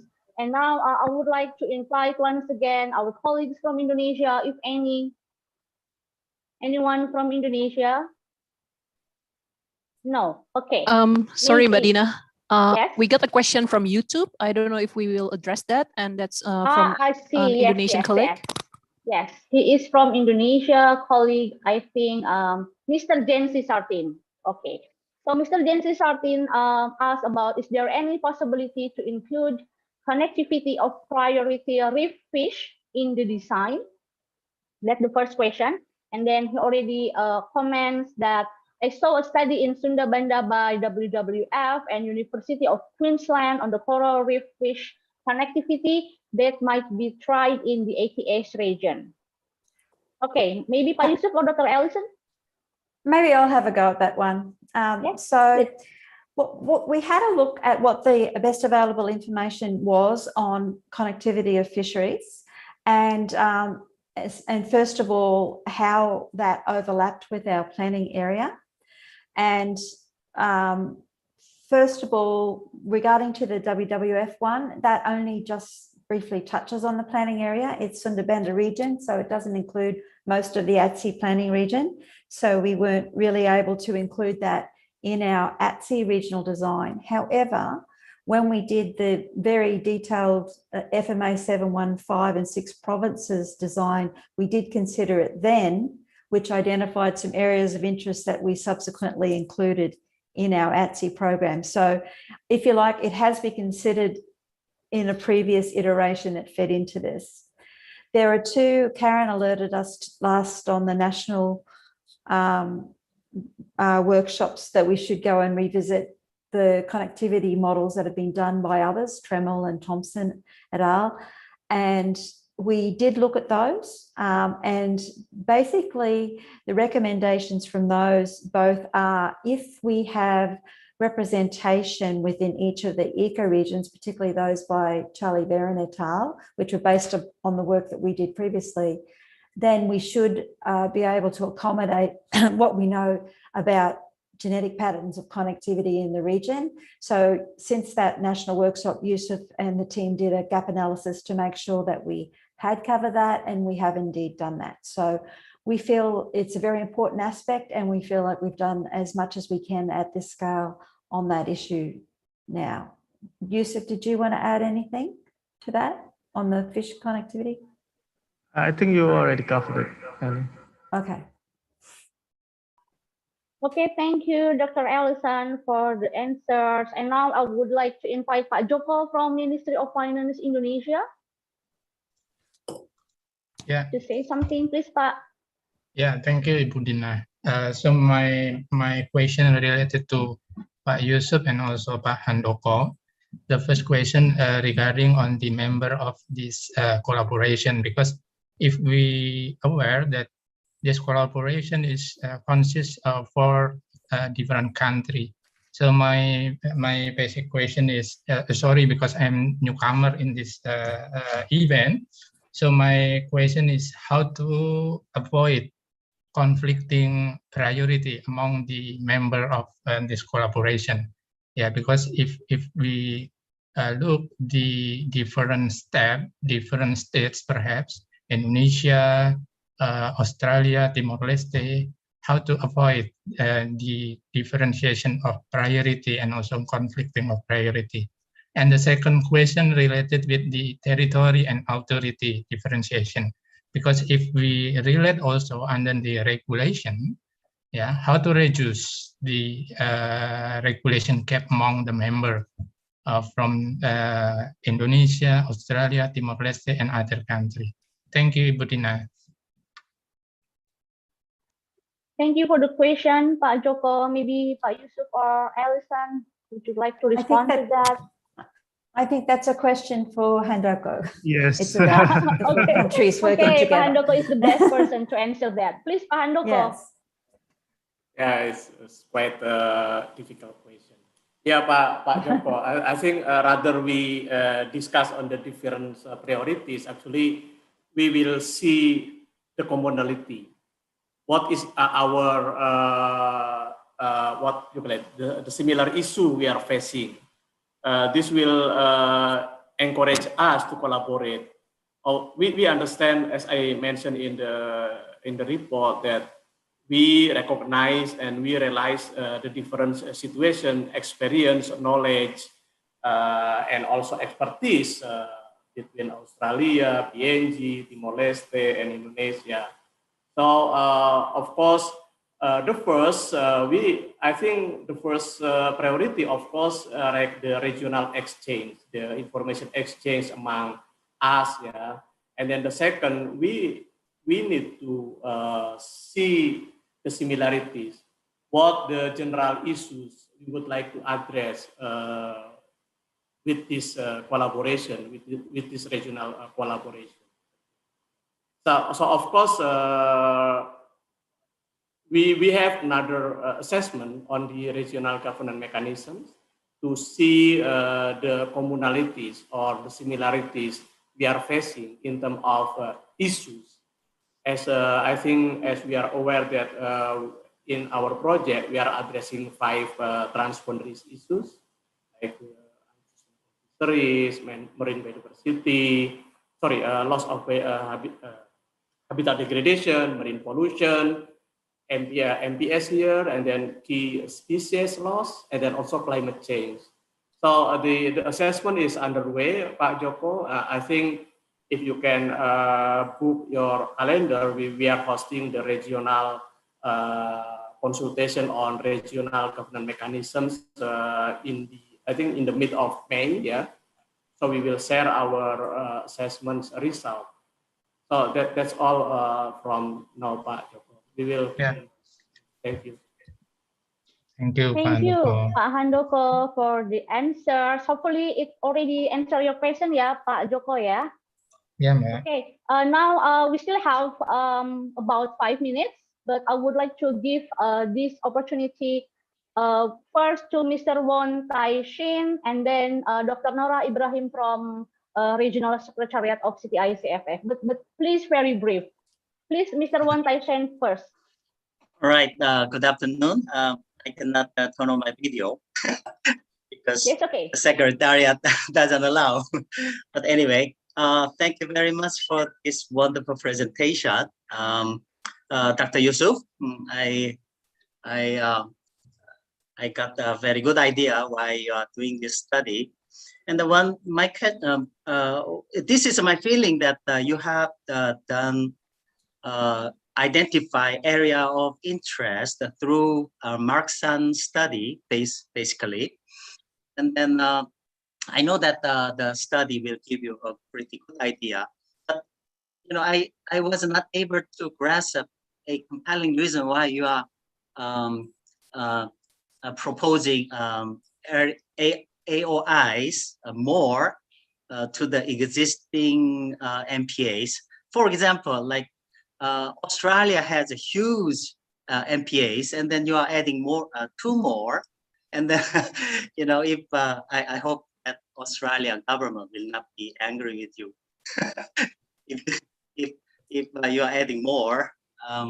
So if you can explain a little bit more detail about AOIs, the compelling reason why you are proposing, rather than just based on the modeling result, so that we will understand fully further about the compelling reason about the MPA newly proposed AOIs. Okay, this is my one comment.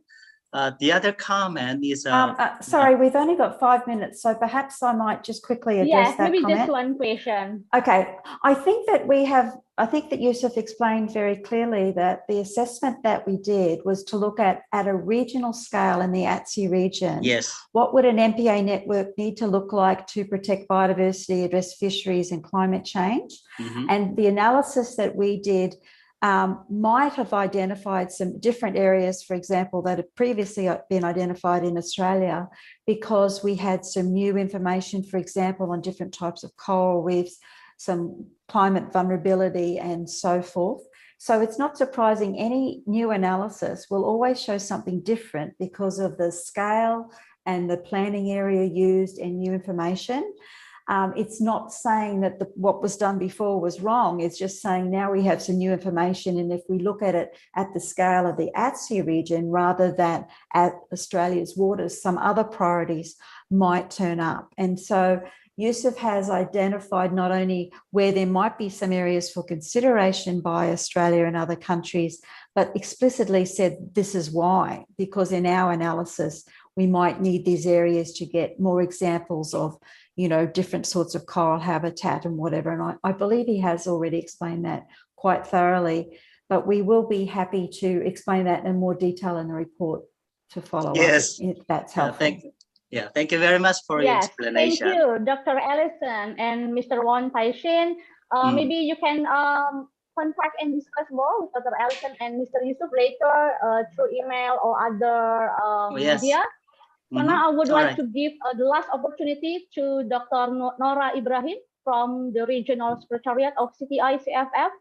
Dr. Nora, would you like to say something?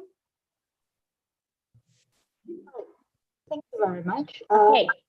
Budina, and thank you very much for the excellent presentation, enlightening us on the move towards the deep sea, and canyons and seamounts conservation, which has its own challenges, such as on monitoring, enforcement, etc. But going back to what Dr. Handoko had rightly stated, that about cooperating based on regional commonalities, and that's where CTI-CFF, we have had several years of experience in this, and we are looking forward to working together with ATSI2. In addition, we would also like to highlight that we do have the CT Atlas database, and we do have some MPA database, MPA as well as LMMAs databases for Timor-Leste and Papua New Guinea, which might be a bit different from what was shown. So we welcome NCC Timor-Leste and NCC Papua New Guinea, and as well as NCC Indonesia, to update whether there are changes in the provincial government governance of some of the MPAs, the number of MPAs and LMAs, etc. So we welcome that. Just contact us and we'll work together. Thank you very much. Thank you, Dr. Nora. And I think Ms. Casey from the RPA Move of ATSI project will give response to that. Casey? Yes, thank you, Adina, and thank you, Dr. Nora, for your comments. I think we will be really happy to work together with CTI-CFS, especially because we would like to contribute also to the city atlas. So I will coordinate further with you. Thank you. Thank If I you, could just add, Casey. Okay, if Dr. I could Ellison, just please. add, thank you, Dr. Nora. It's great to hear from you. If I could just add that I believe that TNC played which is of course now Yakan in Indonesia, played a major role in establishing the Coral Triangle Atlas. And Yusuf works very closely with Nate Peterson and others who established the data layers in there. So I wonder, Yusuf, if you would also mind checking to see if you have any data that differs to what's in the Coral Triangle Atlas and help resolve any, updates. Would that be okay? Yes, yes. Okay, thank you, Dr. Ellison, for that. I think we're gonna see more collaboration between the X2 project and the CTICFF. Thank you for that. So now our first session has finished, and we are going to move to our second session. We will have a special speaker for this, Dr. Nicholas Pilcher. First, I would like to read his biography. Okay, Dr. Nicholas Pilcher is a British marine biologist based in Sabah, Malaysia, where he established and runs his own research and conservation agency, the Marine Research Foundation. He has worked extensively on conservation projects in Malaysia and across the Indo-Pacific region, focusing his energy on saving endangered sea turtle, dugong, and other marine species. One of his flagship projects is introducing turtle excluder devices to Malaysian trawl fisheries, which became a legal requirement in 2017. And in recent years, he has also studied impacts of climate change on sea turtle in Iran, tracked turtles across the Middle Eastern region, and investigated turtle use and trade in parts of Africa. So today, Dr. Nicholas will talk about the regional action plan and on sea turtle in Arafura and Timor-Leste. And during his presentation, you can type your question or comments in the chat box. Good afternoon, Dr. Nicholas. Good afternoon, Yes, everybody. thank you for being here. You can start and you have 25 minutes, please. All right. Well, good afternoon, everybody. I will try and figure this out.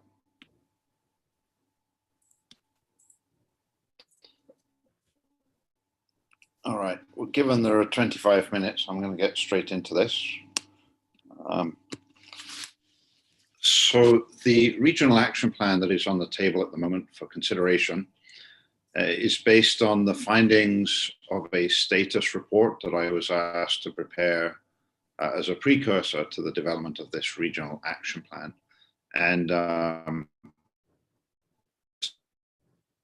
looked at the turtle species, their distribution, the threats, the challenges, the knowledge gaps, you name it, basically across the region. I spent multiple months contacting colleagues and discussing with people across the region and tracking down as much information as I could. So the action plan is based on the findings that arise out of that status report. Given the work that went into the status report, I felt that the regional action plan shouldn't be a very long document, and rather it should sort of refer back to the status report and just be short and concise and focus on the actions that I believe were important. Now, each of the 4 countries, as I've mentioned in the past, are signatories to the Indian Ocean Southeast Asian Memorandum of Understanding on Sea Turtle Conservation. And contained in that MOU is a very comprehensive conservation and management plan. So technically, all 4 countries already have a conservation and action plan for sea turtles. On top of that, Australia has a recovery plan for sea turtles, which is extremely comprehensive and focused. And Indonesia has a national plan of action on sea turtles, which is also very, very detailed in its actions. At the moment, neither Papua New Guinea nor Timor-Leste have national plans of actions for sea turtles. And so I'm hoping that this regional action plan might be the catalyst to make something like that happen in those countries. So rather than duplicate all of the actions that are contained in all of the other management plans, I thought that it might be better to focus down on some of the more, what I would consider priority actions that potentially could be accomplished, many of them could be accomplished during the at-sea project, the remainder of the at-sea project. And where those weren't possible, at least to use the at-sea project as a launch pad for some of those activities in the future.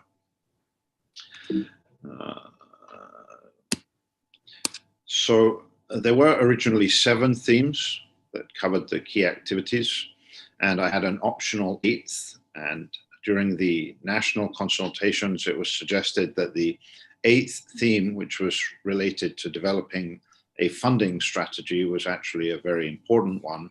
And so I've kept that theme in, and now it becomes number 8. And Scott Whiting made a very, very good point during the previous consultations that said that there were multiple actions under a theme that covered a variety of different things. And the more I thought about it, that was correct. I still think that all of those actions were related to that theme. And so what I've done is I've now subdivided those actions via a series of objectives.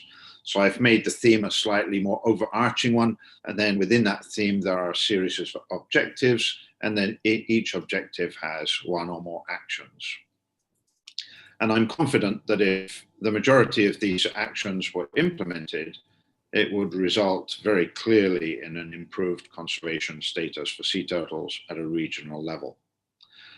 Where possible, I've taken on board the comments that were raised during the national consultations. In some of those, most of those comments were all relevant, and I've done my best to incorporate them. But there was some where I felt that at the moment, there's still not enough just for the priority actions under the detailed plan. Now that I want to be very clear that it's not that I don't believe they're important things to do. I just mean it under the sea turtle plan itself. And I'll give you one example. And one example was one of the comments we received was related to we should include plastics and managing plastics as part of this action plan. And while I personally believe that managing plastics and plastic waste is a massive priority, I'm not convinced that it is the priority that's going to lead to an improved conservation of status of sea turtles right away, when there are other things such as bycatch and net discards and habitat loss and things like that.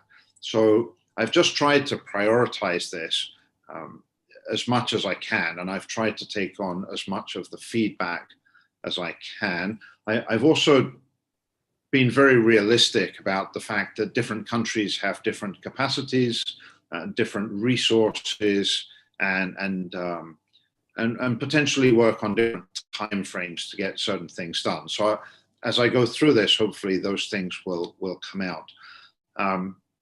Another comment that was raised was potentially having an additional theme that covered knowledge transfer and capacity building. And I thought about that carefully, and actually that is contained within each of the other themes anyway. And what I have done is I've just raised the visibility or the clarity of those comments so that we do have capacity building and knowledge transfer. It's just that it's contained within each of the themes rather than being on its own.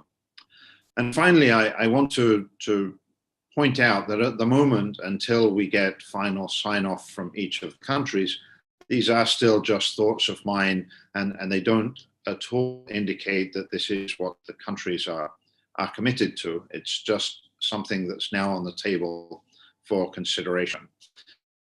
I completely understand that the timeframes for providing feedback are unrealistic or have been unrealistic, and I'm prepared to continue to accept comments and to do my best to adjust the plan to reflect those comments and feedback, so that at the end of the day, each of the countries feel like this is something that they believe in and endorse. That's what I was looking for. So just to bring everybody's minds back to where we are, these are some of the biggest issues in the region.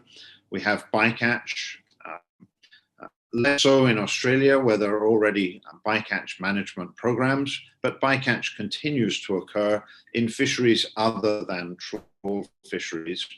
And bycatch continues to occur probably to a very, very large scale in artisanal fisheries out of Indonesia and out of Timor-Leste, but that remains unquantified. Ghost nets or discarded fishing gears, these are a large problem related to entanglement and also ingestion. And most of these nets originate in the north and travel southward currents. We have levels of direct take, and fully acknowledging that in Australia, the take of turtles is a legal right of the indigenous communities. But understanding the level of that take, both that take and illegal take in other countries, trying to understand the level of that take versus the sustainability of that take in relation to the populations that are impacted, that would be something that would be very useful, I think, for all countries. There is still, for as much as there is a lot known, there is still a lot of information gaps. And this is particularly so in Timor-Leste. It's particularly so in the southeast corner of Indonesia. And there are still places where we still do not know what species are nesting on what beaches. And we certainly don't have many places where there is a long-term data series that would provide us an understanding of trends. Sea turtles just happen to be a long-lived species, and without trends that go beyond 10 or 15 years, it's very difficult for scientists, conservationists, managers to really understand the trends in population. And finally, I think another key issue is the lack of long-term and stable financing for these projects. Many projects tend to be one-off. They flare up and they die down. They become interesting for a while and they die down.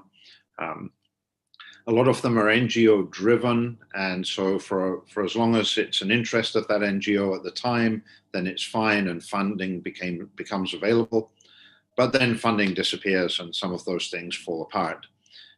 This is less so in Australia, where there are government programs, for instance, related to fisheries and bycatch reduction. These things are incorporated in day-to-day management programs. But a lot of the science and a lot of the baseline surveys that still remain needed in the region continue to suffer from unstable financing situations. So I only have a few more minutes to present, and it's going to be very difficult, but I'm not going to go through all of the text of what the regional action plan looks like. It does have a short section on background and on geographical setting, just so that everybody sort of, it starts at the same point. There's a list of key threats, and then a short section on the scope, how much it covers and what it doesn't cover. And then finally, we talk about these themes and actions. Measures of success, and thank you, Andrew. Now the plan has a series of short-term or medium-term and long-term outcomes, which hopefully will allow government agencies to really measure whether or not the impact is being achieved. So without further ado, I'm going to go right into theme 1. And there we go. In the past, this had been worded slightly differently.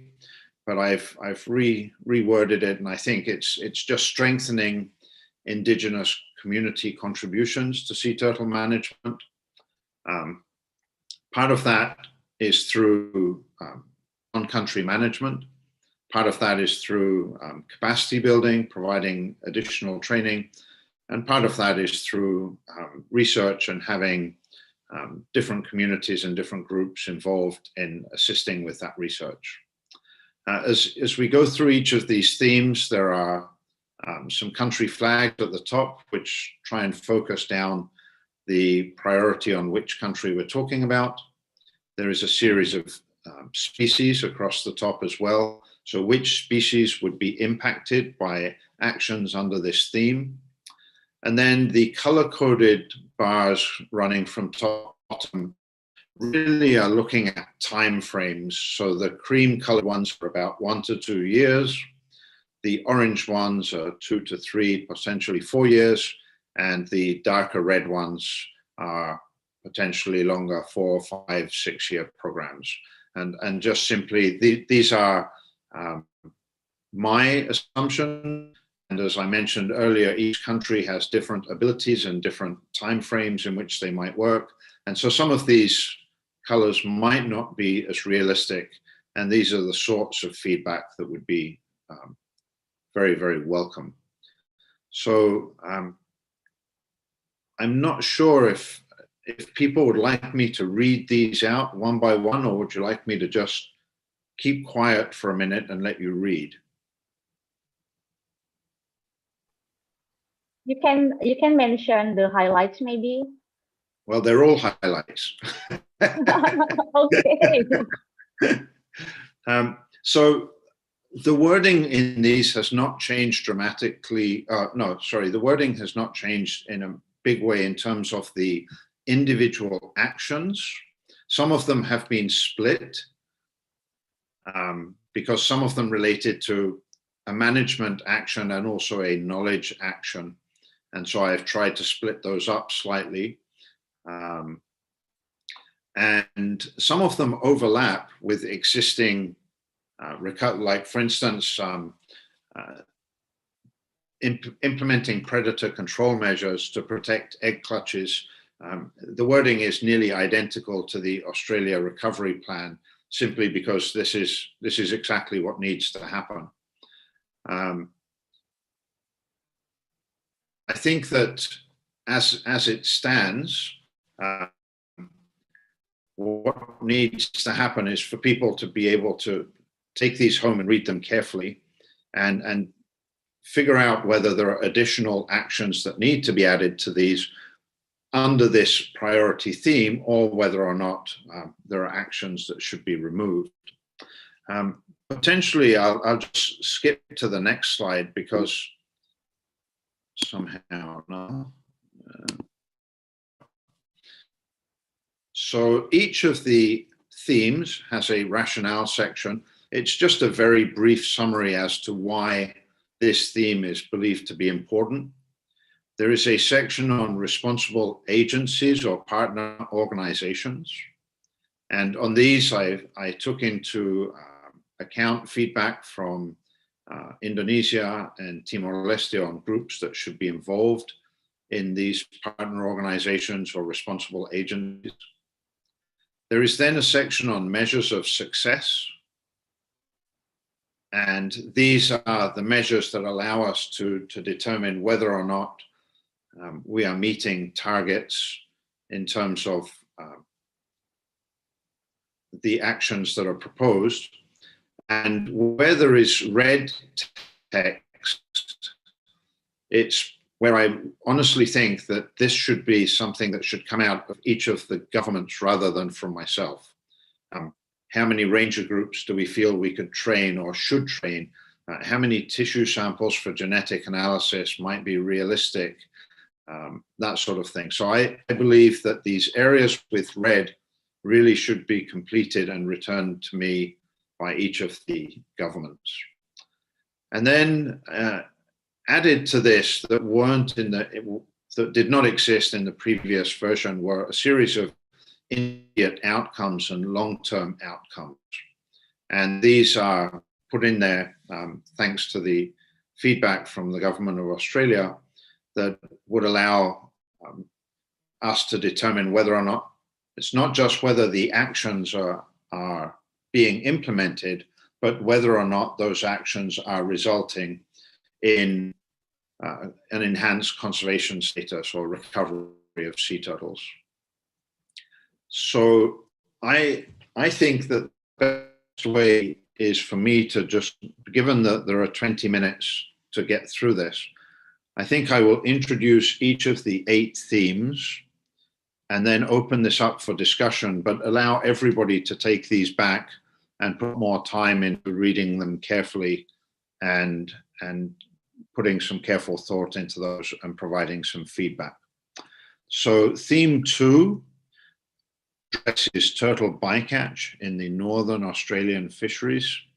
And in particular, I'm completely aware that there are bycatch reduction measures in the Torres Strait prawn fishery and in the Northern trawl prawn fishery, and that there are reporting requirements for those.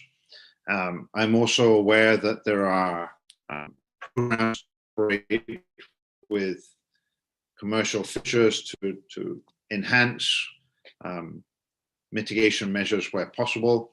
And quite a lot of the text of this theme is also reflective of part of the recovery plan that Australia has. One of the things that I think is really needed is for us to start investigating how we mitigate bycatch in other fisheries. For instance, gillnets. What programs could be put into place to have gillnet bycatch reduction up and running in as successful a fashion as the bycatch reduction in trawl fisheries?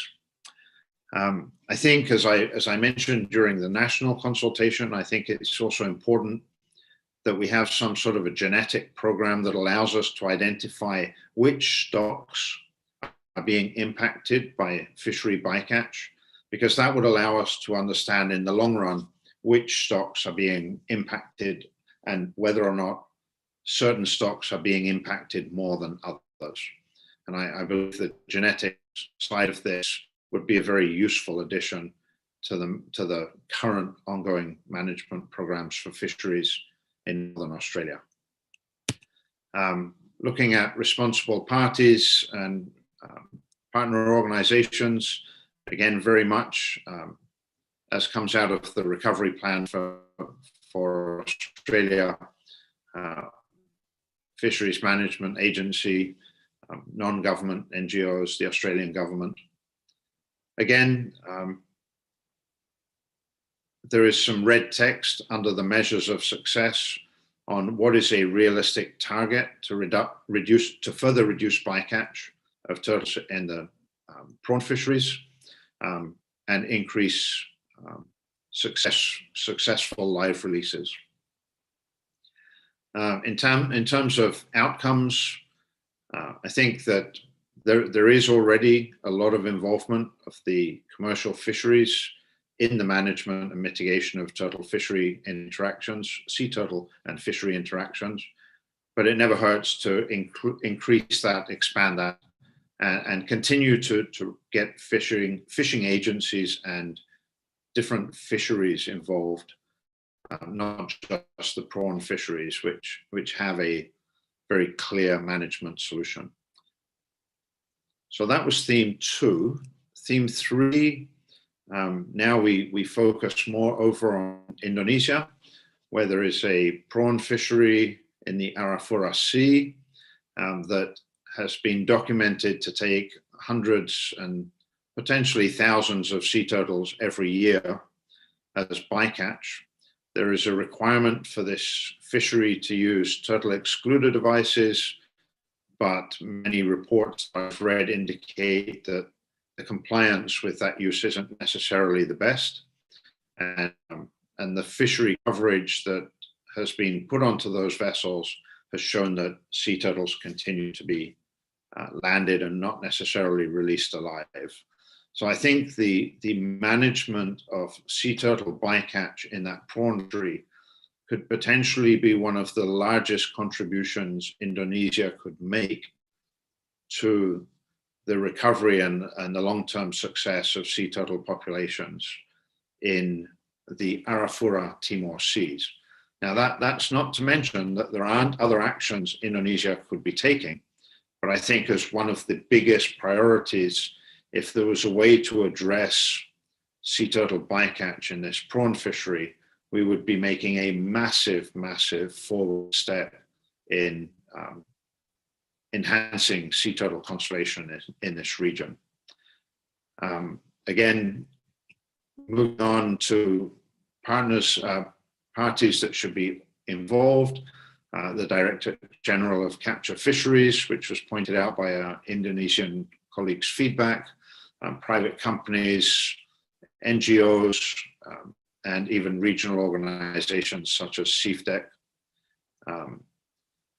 As a measure of success, I think there's a need to increase the observer coverage. At the moment, it's less than 1% typically, and I think that given the lack of, or the reports that indicate a lack of compliance, we really should be increasing the observer coverage.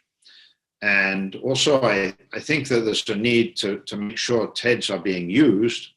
And I've put some red text in here as to do our Indonesian government partners feel is a realistic target for compliance within the first couple of years in terms of getting all the vessels that are involved in that fishery to be using turtle devices. We have some very good, very, very good results from the TED use in the Australian fisheries that can cut capture of turtles down to less than 10 in a year, as opposed to hundreds and thousands. And so TEDs have a demonstrable success that needs replicating, and certainly in this Arafura shrimp fishery that has a large number of vessels operating and has a large impact on sea turtles. Moving on to theme 4. Theme 4 addresses the discards of fishing gear given their impacts on sea turtles.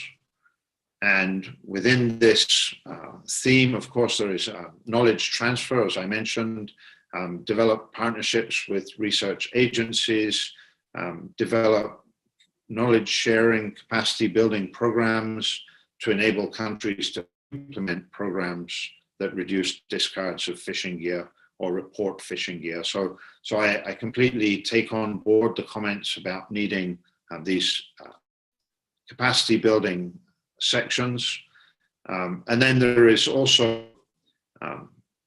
some issues related to continuing to identify what is the magnitude of the problem, where it is happening, what are the options that can be put into place in the different countries to allow better management of these discards. And then finally, to implement some management solutions. So whether we establish collection centers for gears, liaise with other ongoing programs that address IU fishing and net discards, reporting systems, regulatory frameworks. All of these things are actions taken that would minimize discards and improve the conservation status for sea turtles.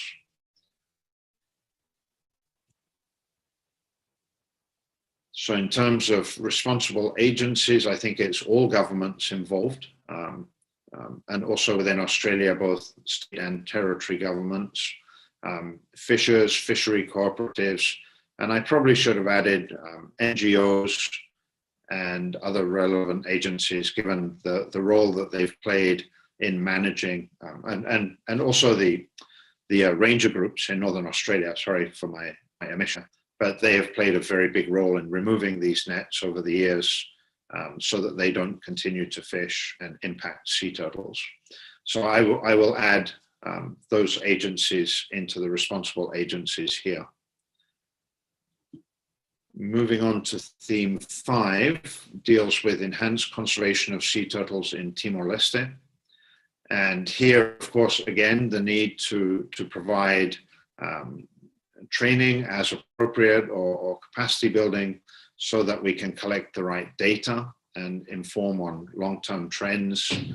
I think there's also a need, given the size of the country and the sort of way sea turtle nesting appears to be spread out, there's a very large need to involve local communities in monitoring and protection, rather than just having a government agency responsible for moving around the entire country. I think there's a lot of scope for developing some very comprehensive participatory programs in Timor-Leste that would allow monitoring and data collection to happen very in a robust scientific way. One of the big problems in Timor-Leste is simply a lack of knowledge. We know that there is sea turtle nesting ongoing. For instance, in Nino Kone Santana National Park, of course, we know it happens, but we also know that turtles are being slaughtered there, and that the meat and shells and trinkets are available for sale daily on a regular basis. So we know turtle harvest is ongoing. We don't know the level at which this is happening. We don't know the level of which egg collection is happening. And we really don't have an accurate map of where the nesting beaches are, what species use those beaches, and how many nests might be laid in a given year. So there are still a number of information gaps. And of course, it's very difficult for a management agency to implement management action in the face of no information at the beginning. So I think that some of these things all need to happen beforehand, before we're in a position to implement some robust management and conservation programs. So I think that these are some key priorities. I am not as well versed in the government structure in Timor-Leste, and so I really would welcome feedback from the government agencies that are with us today. I know from my time in Dili that there are some NGOs, there's also the local university, local communities, but also the National Directorate of Fisheries and Aquaculture, and probably some regional agencies as well, such as the CTI, other PENSI, other organizations like this.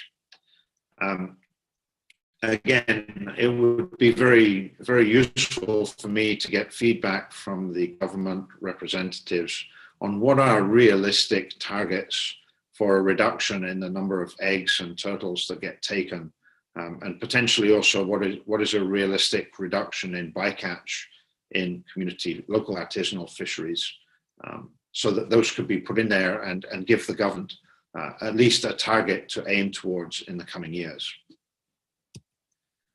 Theme 6 looks at improving conservation status of sea turtles in Indonesia, with a focus on Aru. And again, here the actions are very similar to those that I've presented for Timor-Leste. Developing partnerships with NGOs or research agencies to assist government agencies with the implementation of some of these monitoring programs. There are many very qualified sea turtle biologists and scientists in Indonesia. Trust me, I know many of them. And I think that possibly what's needed more is sort of outreach and awareness amongst local communities to help them better understand legal status and conservation needs. So I think that it's not just about, well, they're protected and that's where we need to end it, but rather they're protected because they have these conservation needs. And if we don't implement these protection measures, they will at some point go extinct. I think there's the opportunity to engage communities in monitoring and also protection programs all the way across Southeast Indonesia. And again, there's many beaches where turtles nest. We know that they nest, but there aren't any good data programs, systematic data collection programs that inform us on what beach, where the beach is, what species nest there, how many nest there in a given year. We have very little data on things like this coming out of Southeast Indonesia. And given the importance of the Aru Islands in having, you know, one of the largest nesting rookeries for green turtles in Southeast Indonesia, I think it's that there's a need to really focus on the Aru Islands, but also to spread out our monitoring capacity across the rest of Southeast Indonesia as well. Again, it would be very useful for me to get feedback from conservation agencies and government agencies on what might be real the take of turtles and eggs, and potentially also what might be realistic targets in reducing bycatch in traditional artisanal fisheries. Theme 7 aims specifically at Papua New Guinea, and recognizing that Papua New Guinea, in terms of a spatial extent, plays a very small role with you know, being on the border. However, the islands in the Torres Straits, and not just the islands, but the islands and the sea habitats are extremely important habitats for sea turtles. And those turtles do move from the Torres Strait in and out of the Gulf of Carpentaria, the Arafurati, and out into the Coral Sea as well. So there's a big involvement just by being right there on the periphery. And the treaty islands in the, I get the correct text, I believe it's the Fly River region, have developed a joint sea turtle and dugong management plan. Dr. Nick, sorry, yes. Could you please speed up maybe? Well, I've got one more theme to go. Yes. 2 minutes, please. You can continue. So there is an existing dugong and turtle management plan amongst the treaty islands. That management plan, I believe, has expired, but it could use a revision. And as far as I understand, in order for that management plan to be a legal plan at the government level, it would need to be legislated under the organic law. But obviously, at the island level, at the local community level, this is an extremely welcome measure by these treaty islanders. I think there's a need to continue to provide support in terms of training, how the ranger groups could collect data, how they could help with standardized monitoring, and expand where possible the participation of these ranger groups in monitoring and protection programs that obviously contribute to what goes in and out of the Arafurati. I think there's also a large opportunity to better understand the genetics of which turtles are being impacted by take on these islands, and potentially also the opportunity to introduce some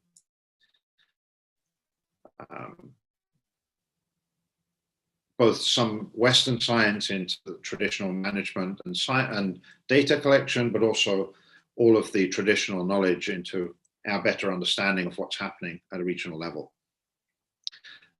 So again, very much as the case with Timor-Leste, Indonesia, and Papua New Guinea, it's first developing the capacity and building that as appropriate, closing some knowledge gaps where we still don't quite understand what's happening, and then finally implementing management solutions that will lead to an improved conservation of sea turtles in this region. There are a series of intermediate and long-term outcomes. Of course, the long-term outcome is always an enhanced conservation status of sea turtles, but understanding that that contributes to improved conservation status of sea turtles in the at-sea region. And finally, theme 8, which is to establish a funding mechanism. In this case, this is really aimed at the at-sea project steering committee. I think in the time that's remaining on this project, it's important that the steering committee, the implementing agencies, either develop themselves or find somebody to help with the development of a funding strategy, something that looks into long-term funding, something that understands what other actions and programs are ongoing that might fund some of these activities, and what other opportunities exist to provide funding for some of these activities, and potentially even, developing at-sea 3 so that the actions that have now been identified can finally be implemented and concluded. This is a small, I think there's a need for all of the country representative agencies to be involved in the development of this. Without funding, this program going forward. In Australia, many of the programs that are in here are maybe small additions to ongoing programs, but in other countries, these are nearly like taking on a brand new project and brand new activities. So definitely funding is required to make sure these things happen. And so that at the end of the day, the regional action plan isn't a piece of paper that sits on somebody's desk, but rather something that can be used to drive action and measure whether those actions are having a major impact on improving conservation status for sea turtles and the habitats in the region. And with that, and I know it's very rapid and fast, and you probably haven't had a chance to read all of it, I will open it up for discussion. And as I mentioned at the very beginning, I'm cognizant of the fact that feedback timeframes have been extremely unrealistic. And so I'm extremely open to receiving feedback after today's session is over as well. And no, I haven't quite figured out how long that will be for, but I do want to make sure that everybody feels that this is something that they are happy with, because if not, then I feel like I will have failed in my mission. So with that, I open it up for discussion. Thank you very much, Dr. Nicholas, for your wonderful presentation on the proposed action plan of sea turtles, covering 8 thematic areas. And like you said, you open for any feedback, any inputs from everyone here. So first, I would like to give the first priority to Dr. Andrew Check, the Government of Australia, to give comments. Dr. Andrew? Thank you. Hey, Nick, thanks for that. Yes, please. Compressed presentation. I know you didn't get enough time really to get into the detail. I'm glad you offered the caveat that there will be additional time for consultation, and sitting on the steering committee, I'm happy to work with the other steering committee members and indeed with PEMC to extend that period. This is the first, obviously, that the Australian delegation has seen this package. I know you've been working madly to get it together, and you better than most will understand the complexity of all the stakeholders that we will need to consult. And as you've indicated quite rightly, that the importance here is to have a plan that people can buy into, putting aside the issue of money for the moment.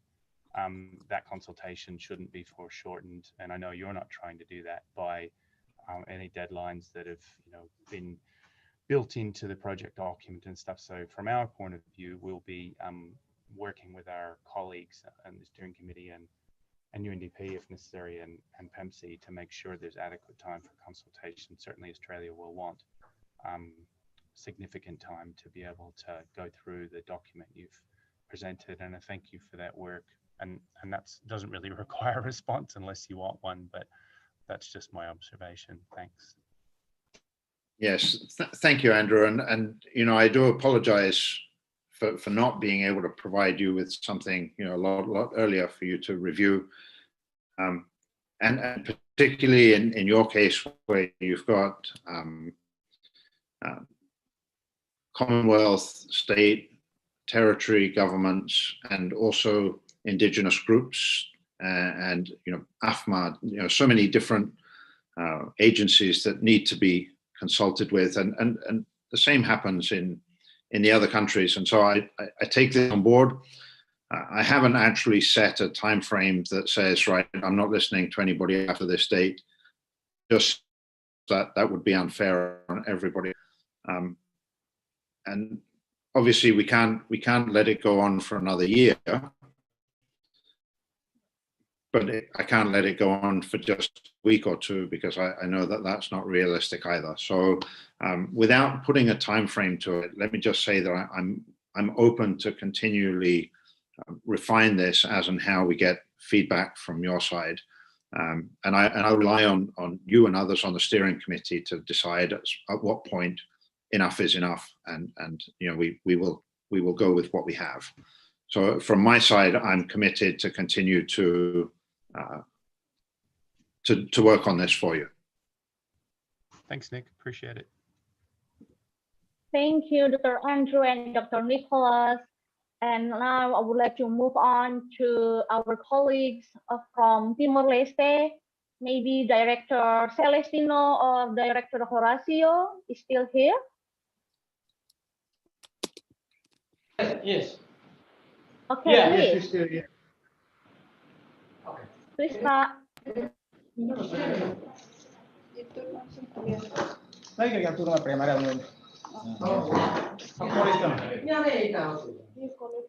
Hello, Budina. Yes, Mr. Director, we can hear your voice clearly. Maturnuun, thank you.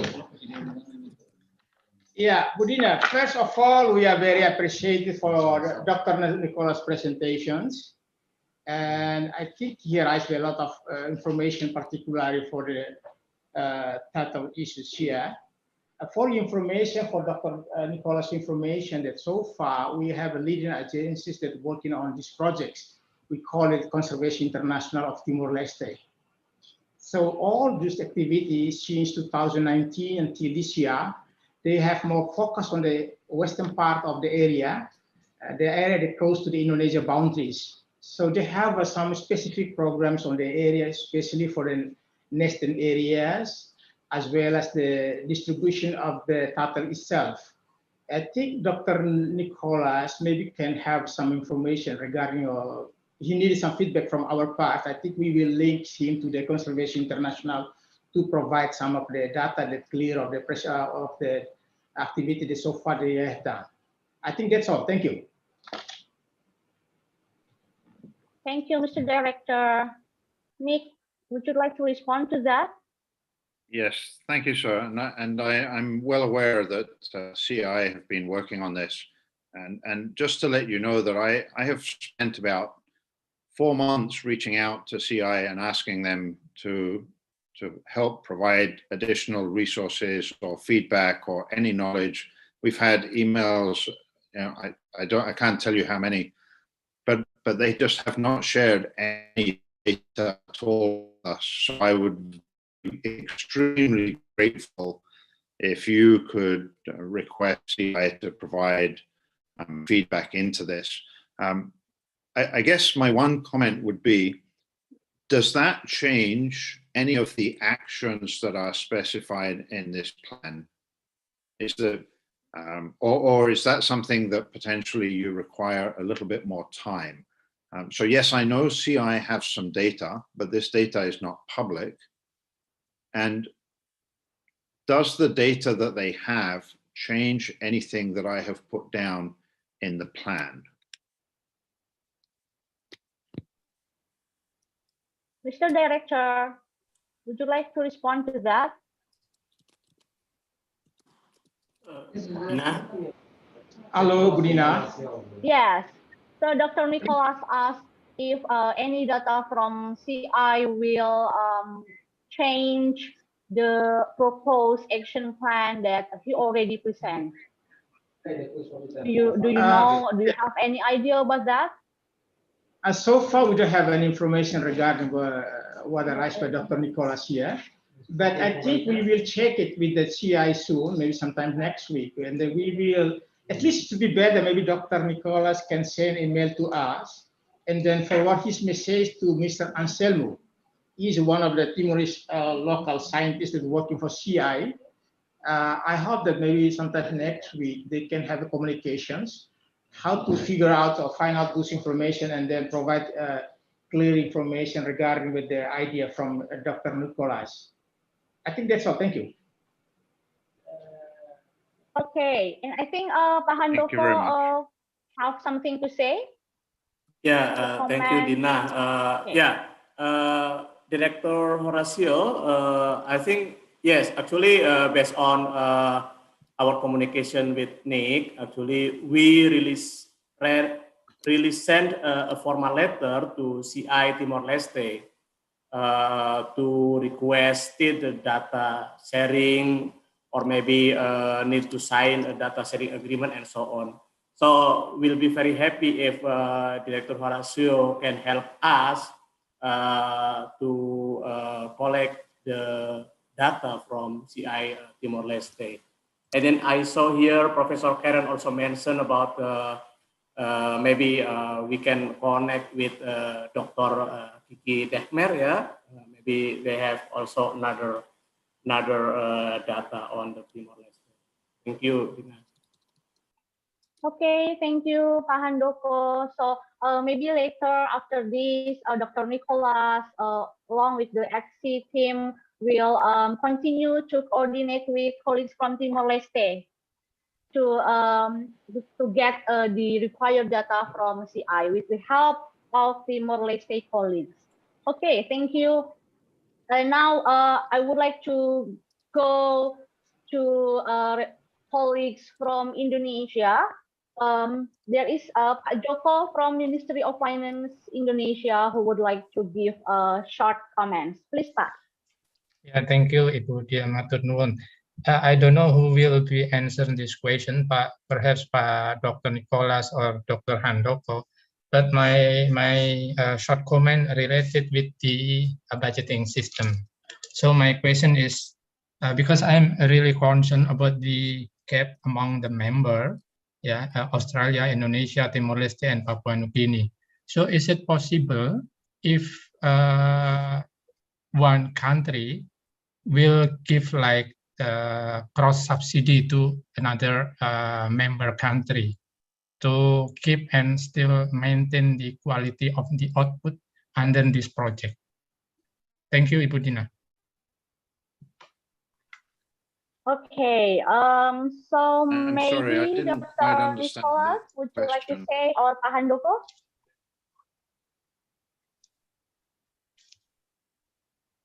Nick, what want you say? Pak Joko, Yeah. maybe can you Okay. restate your Thank you, question Dr. again? Nicholas. Yeah, because we consider gap, the financial gap among the members of this collaboration. Yeah, if we consider the financial capacity from Indonesia, among from the Australia, from Papua New Guinea and Timor-Leste, perhaps we face some financial gap. So at the same time, we have the maintain and also keep the quality of the output of the result from this project. So is it possible if some country perhaps giving like the cross subsidy to the other country? Yeah, is it possible, Dr. Nicholas or Dr. Handoko? Well, so Okay, I can't speak on behalf of any other government, but what I would suggest is that the way I framed the theme on finance strategy is that is time at which different governments and different organizations should sit together and devise whether or not whether it's via subsidies, whether it's via grants, whether it's via training and in-kind support. There are multiple ways of supporting different groups in different countries, and I recognize that varies by country. I don't think right now is the time or place to decide which of those strategies is the best, and that's why I think having a standalone theme that says we recognize funding is a key issue and we should sit down and think this through just as carefully as we think through how we mitigate bycatch or how we study nesting numbers. That's why it sits as its own independent theme rather than just being something at the bottom of each theme saying, oh, well, we need funding. I think that given the need for long-term interventions for sea turtle conservation and the need for long-term studies that inform management agencies, then I think we should be very realistic and understand that a funding strategy is a massive component of how we move this forward. And so I don't think we need to identify today which particular mechanism of funding is the one that will work, but rather acknowledge amongst ourselves that we need to sit down and make this a key priority. Thank you. Thank you, Nick, for your response. Maybe Pak Handoko would like to say something about the funding. Yeah, I think just echoing Nick. So I think there is the last term on the financing strategy. I think, of course, we need to discuss in detail.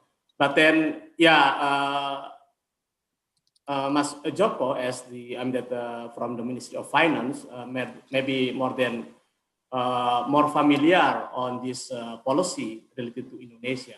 But then, of course, also we need to discuss about this regulation and policy and possibility with also other countries, with PNG and then also with Timor-Leste. Of course, yeah, we are planning to have like the legal analysis in each countries. What is the possibility, and then what is the policy and regulation in each country to make us possible to collaborate and make this planning and then make these actions will be implemented. Something like that. So we will discuss further in this year or next year, because I think the result from this assessment will fit into the revising the strategic action plan of the Arafurati and Timor-Leste, which hoping to be endorsed by our four governments. Yeah. Thank you, Pak Handoko. Okay. Is that already answer your questions, Pak Joko? Yeah. Not yet answer, but then we will follow up. All right. To answer this. Yeah. Okay, Pak Handoko, thank you very much for your additional comments. And now I would like to go to Mr. Joe Padilla from the UNDP Bangkok Regional Hub. Mr. Joe, would you like to say something? Yes, can you hear me? Yes, very clear. Okay, sorry, I missed part of the presentation, but I have two comments. First of all, just following up on what Pak Handoko mentioned, that this will feed into the revision of the Regional Strategic Action Program. But I was wondering if the specific action program on turtles could be, what mechanism will be employed so that this will be accepted and implemented by the countries on its own without going through the Regional Strategic Action Program for the Arafurati and Timor-Leste. It's number one.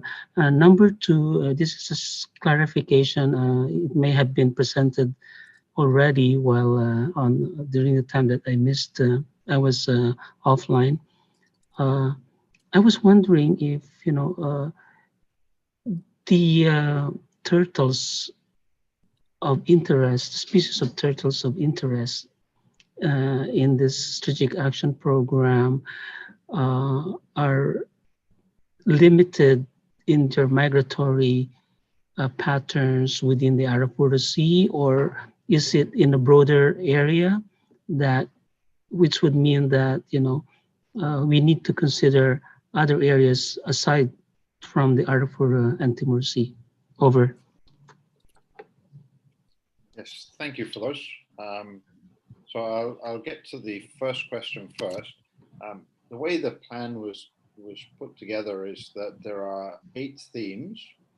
Some of those themes are overarching, and therefore they're themes that each of the 4 countries can be involved in. But then there are other themes that are specifically aimed at Papua New Guinea or Indonesia or Timor-Leste or Australia. And that allows each country to be moving forward with conservation at a national level, but that contributes to improvements in conservation status at a regional level. So there is, the way it's designed is that countries can continue to operate nationally, implementing actions at the national level that contribute effectively to a regional program. And that is entirely based on the fact that there are different capacities, different levels of knowledge and understanding, and different levels of expertise. And so the design is specific so that nobody feels like they can't be acting independently. As to the second half of your question related to movements, the status report that I put together very, very clearly details movements of turtles in and out of the region. For instance, loggerheads that are in the Timor Sea and to a lesser degree in the Arafura Sea originate primarily from Western Australia outside of the at-sea region.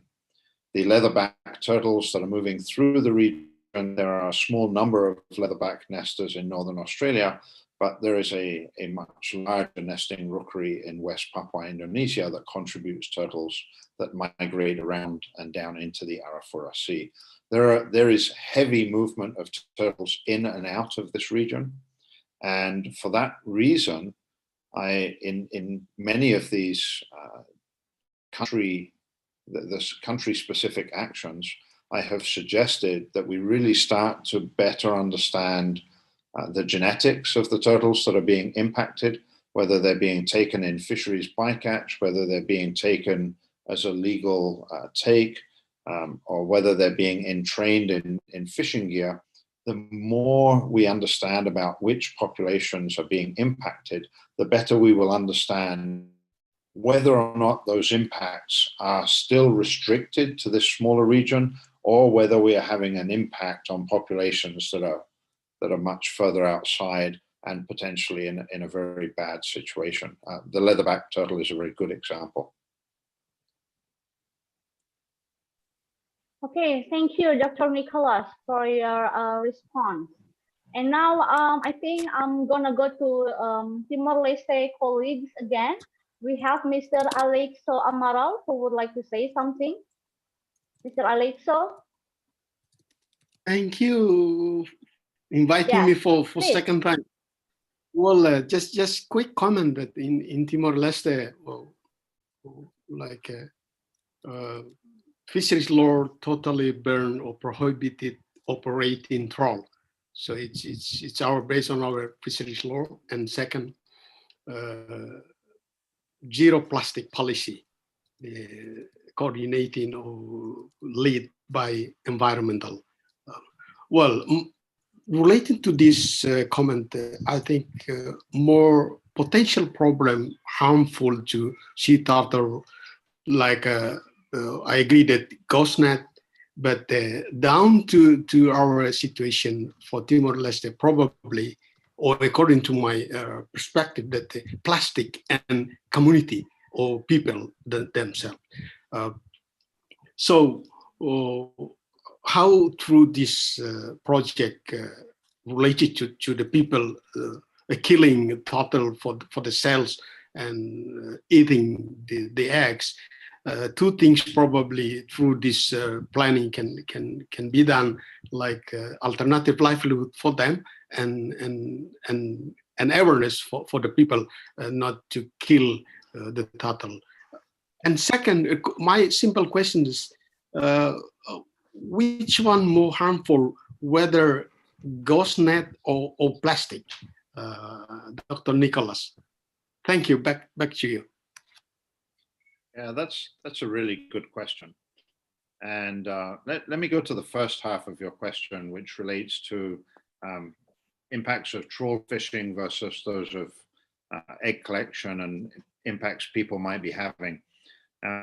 The way the action plan was designed is, when you read through the actions, you'll see that my focus on trawl fishing was specifically for the shrimp fishery in the Arafurati out of Indonesia and the trawl fisheries in Northern Australia, specifically because you don't have any, and what a great thing that you don't have that impact. You do have people killing sea turtles and collecting eggs. And so the points that I've raised in the management plan are aimed at dealing with things like that. So first, quantifying the level of impact, and second, by implementing programs to address that. I think we have to be a little bit careful about whether or not alternative livelihoods is the solution to something like that. If people are not making a living off collecting turtles, if they're just using them for household consumption, then an alternative livelihood is unlikely to change that behavior. I think that one of the things that potentially might be needed up front is a lot more awareness and outreach and getting local communities to understand that the collection of eggs on the beaches of Timor-Leste or the collection of turtles on the beaches of Timor-Leste has an impact in places like Australia and Indonesia and maybe Malaysia and the Philippines and much greater regions. I think that there's some need for that sort of thing up front. You're right that there is a need to come up with some solutions, and what I think is important is for us first to address what is the magnitude of the take and what is the impact of that take? What populations are we impacting? So that's first. And then to get to your comment about the plastics, the answer is, I have no idea, but I'd be willing to argue that the discarded fishing gear is a much greater issue than plastics. Look, I'm not going to suggest that plastics are not a problem for sea turtles. We have numerous instances of sea turtle strandings where we find plastic inside the gut content of the sea turtle. Unfortunately, there are many cases where we find plastic, but we're not sure whether plastic is the cause of death. It might have been a contributing cause. You might be familiar with a photograph of a sea turtle with a straw up its nose, and that has led to massive conservation programs across the planet. But I'd like to tell you how many pictures of a turtle with a straw up the nose there are around the world. And the answer is just one. Right? It was a very emotionally captivating photograph, but it's not evidence that all turtles swim around with straws up the nose. And what I've tried to do with the management plan is to try and base it on the best available science and knowledge. As and how additional data comes in and informs us that plastics are a massive problem to the planet and to sea turtles in this region, then by all means we should revise the management plan. And my attempt has been to try and focus it down into things that we know are currently a problem and that we can act on solving. Thank you, Nicholas. Okay, thank you both for Mr. Alexo and Dr. Nicholas. And now I would like to give opportunity as well to another colleague from Timor-Leste, Ms. Joanina Silva. Yeah, thank you. Please. Yes, my question will be general. Just to question to Mr. Nicholas. I already followed a lot discussion about the Arab arts. Actually, in Timor-Leste, that just mentioned that the limit data, the Mr. Nicholas in the input in the how to input in the strategy plan, how to plan to make a plan, good plan. But my concern about the data, because if data is not complete or what we have to organize well for the art, suddenly I have come up one question that if the data not accurate or not complete, how be you address of the strategy action in 5 years become and then for the to improve the quality of life or in people in the promote area for the sustainable development. Thank you. Yes, thank you for that. So the first two actions in the plan for Timor-Leste are related to knowledge transfer and capacity building and providing training in the types of data that are required and the best way to collect that, or the options in best ways to collect that. So completely understanding that the way data have been collected at the moment in Timor-Leste has been very sort of ad hoc, a little bit of work here and a little bit of work there, and some work in some places and some work not in others.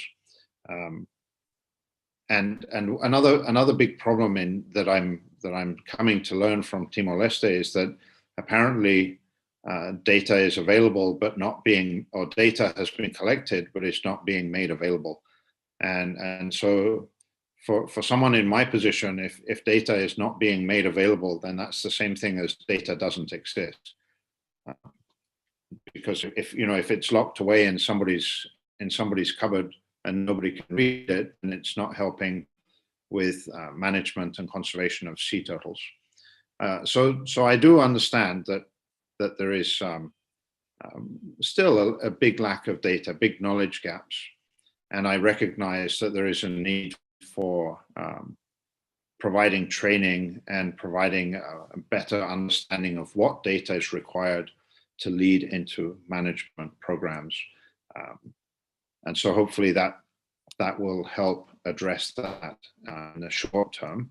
And then the management plans that are further down, which look at working with communities to find ways to minimize the collection of eggs and turtles, would be the second step in that process.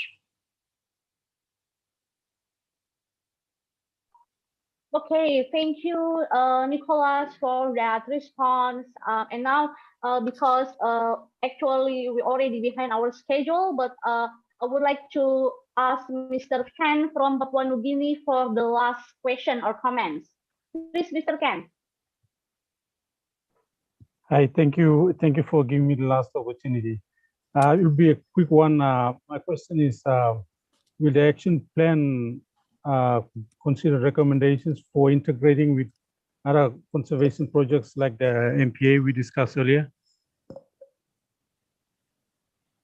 I'm sorry, could you please say that one more time? Will the action plan consider recommendations to integrate with other existing conservation programs to, like the MPA, to assist with the potential for success? So the draft text that I have for the management plan does address the fact there are other plans like the SPREP plan in the South Pacific that deal with sea turtles. There is also a Coral Triangle Initiative plan with endangered and threatened species. And so at the larger regional, I've looked into that. One of the challenges with the MPA network, with the MPA plan process, is that sea turtles cover vast extents of marine seascapes, and protecting all of them is impractical. And so, for instance, the Australian approach has been to protect the nesting habitat and an area within certain kilometers of the beach, and declare that as being important turtle habitat. But I can tell you that even the Australian government recognized that drawing a line around that thing 14 or 15 kilometers away from a nesting beach isn't something that stops a sea turtle from moving in and out of that region. So that is the challenge with sea turtles and MPAs, is that their spatial coverage at sea is so large that it's very, very difficult to say, oh, this, if we protected this area, we would be solving all of sea turtles' problems. And that just isn't the case. We know from some satellite tracking out of Western Australia, for instance, that there are some hotspots where flatback turtles congregate, and there are some hotspots where loggerhead turtles congregate. But those areas also will change over time. And so if we make a marine protected area out of this place today, that might not be relevant for a sea turtle 5 years from now, because the resources upon which they feed move as well. So I think it's important that we recognize that beaches are important conservation bottlenecks. It's a place where the turtle is most vulnerable in its life. It's where they can be collected by villagers for food, or the eggs can be collected. So the beaches are extremely important, but the marine areas, these are very fluid over time.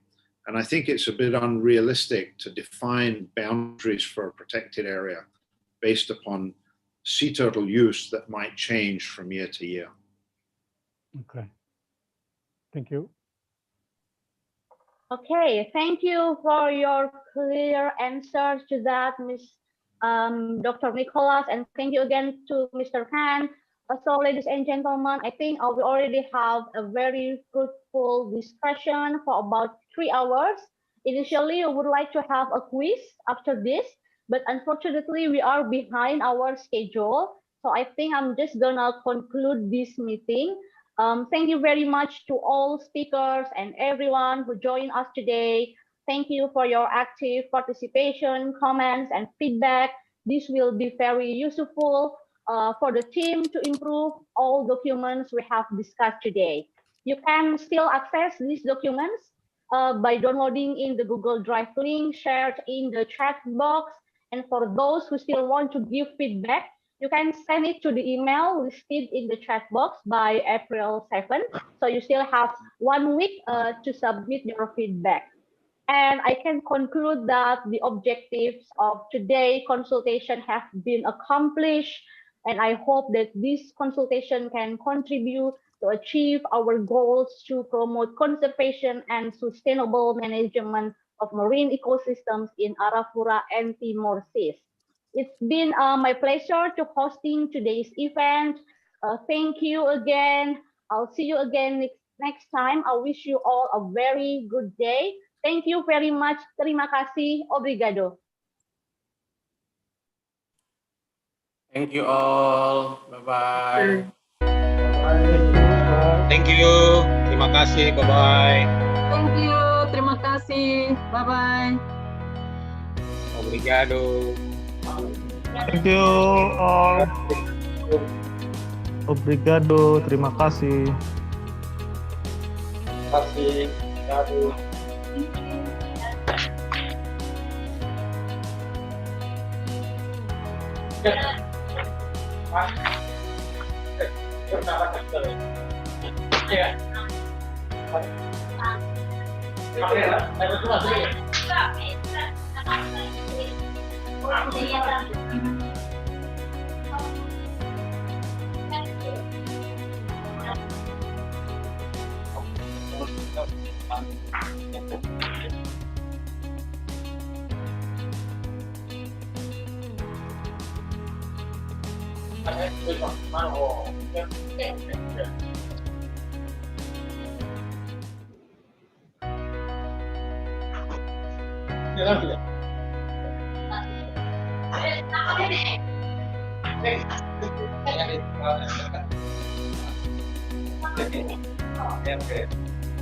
Okay.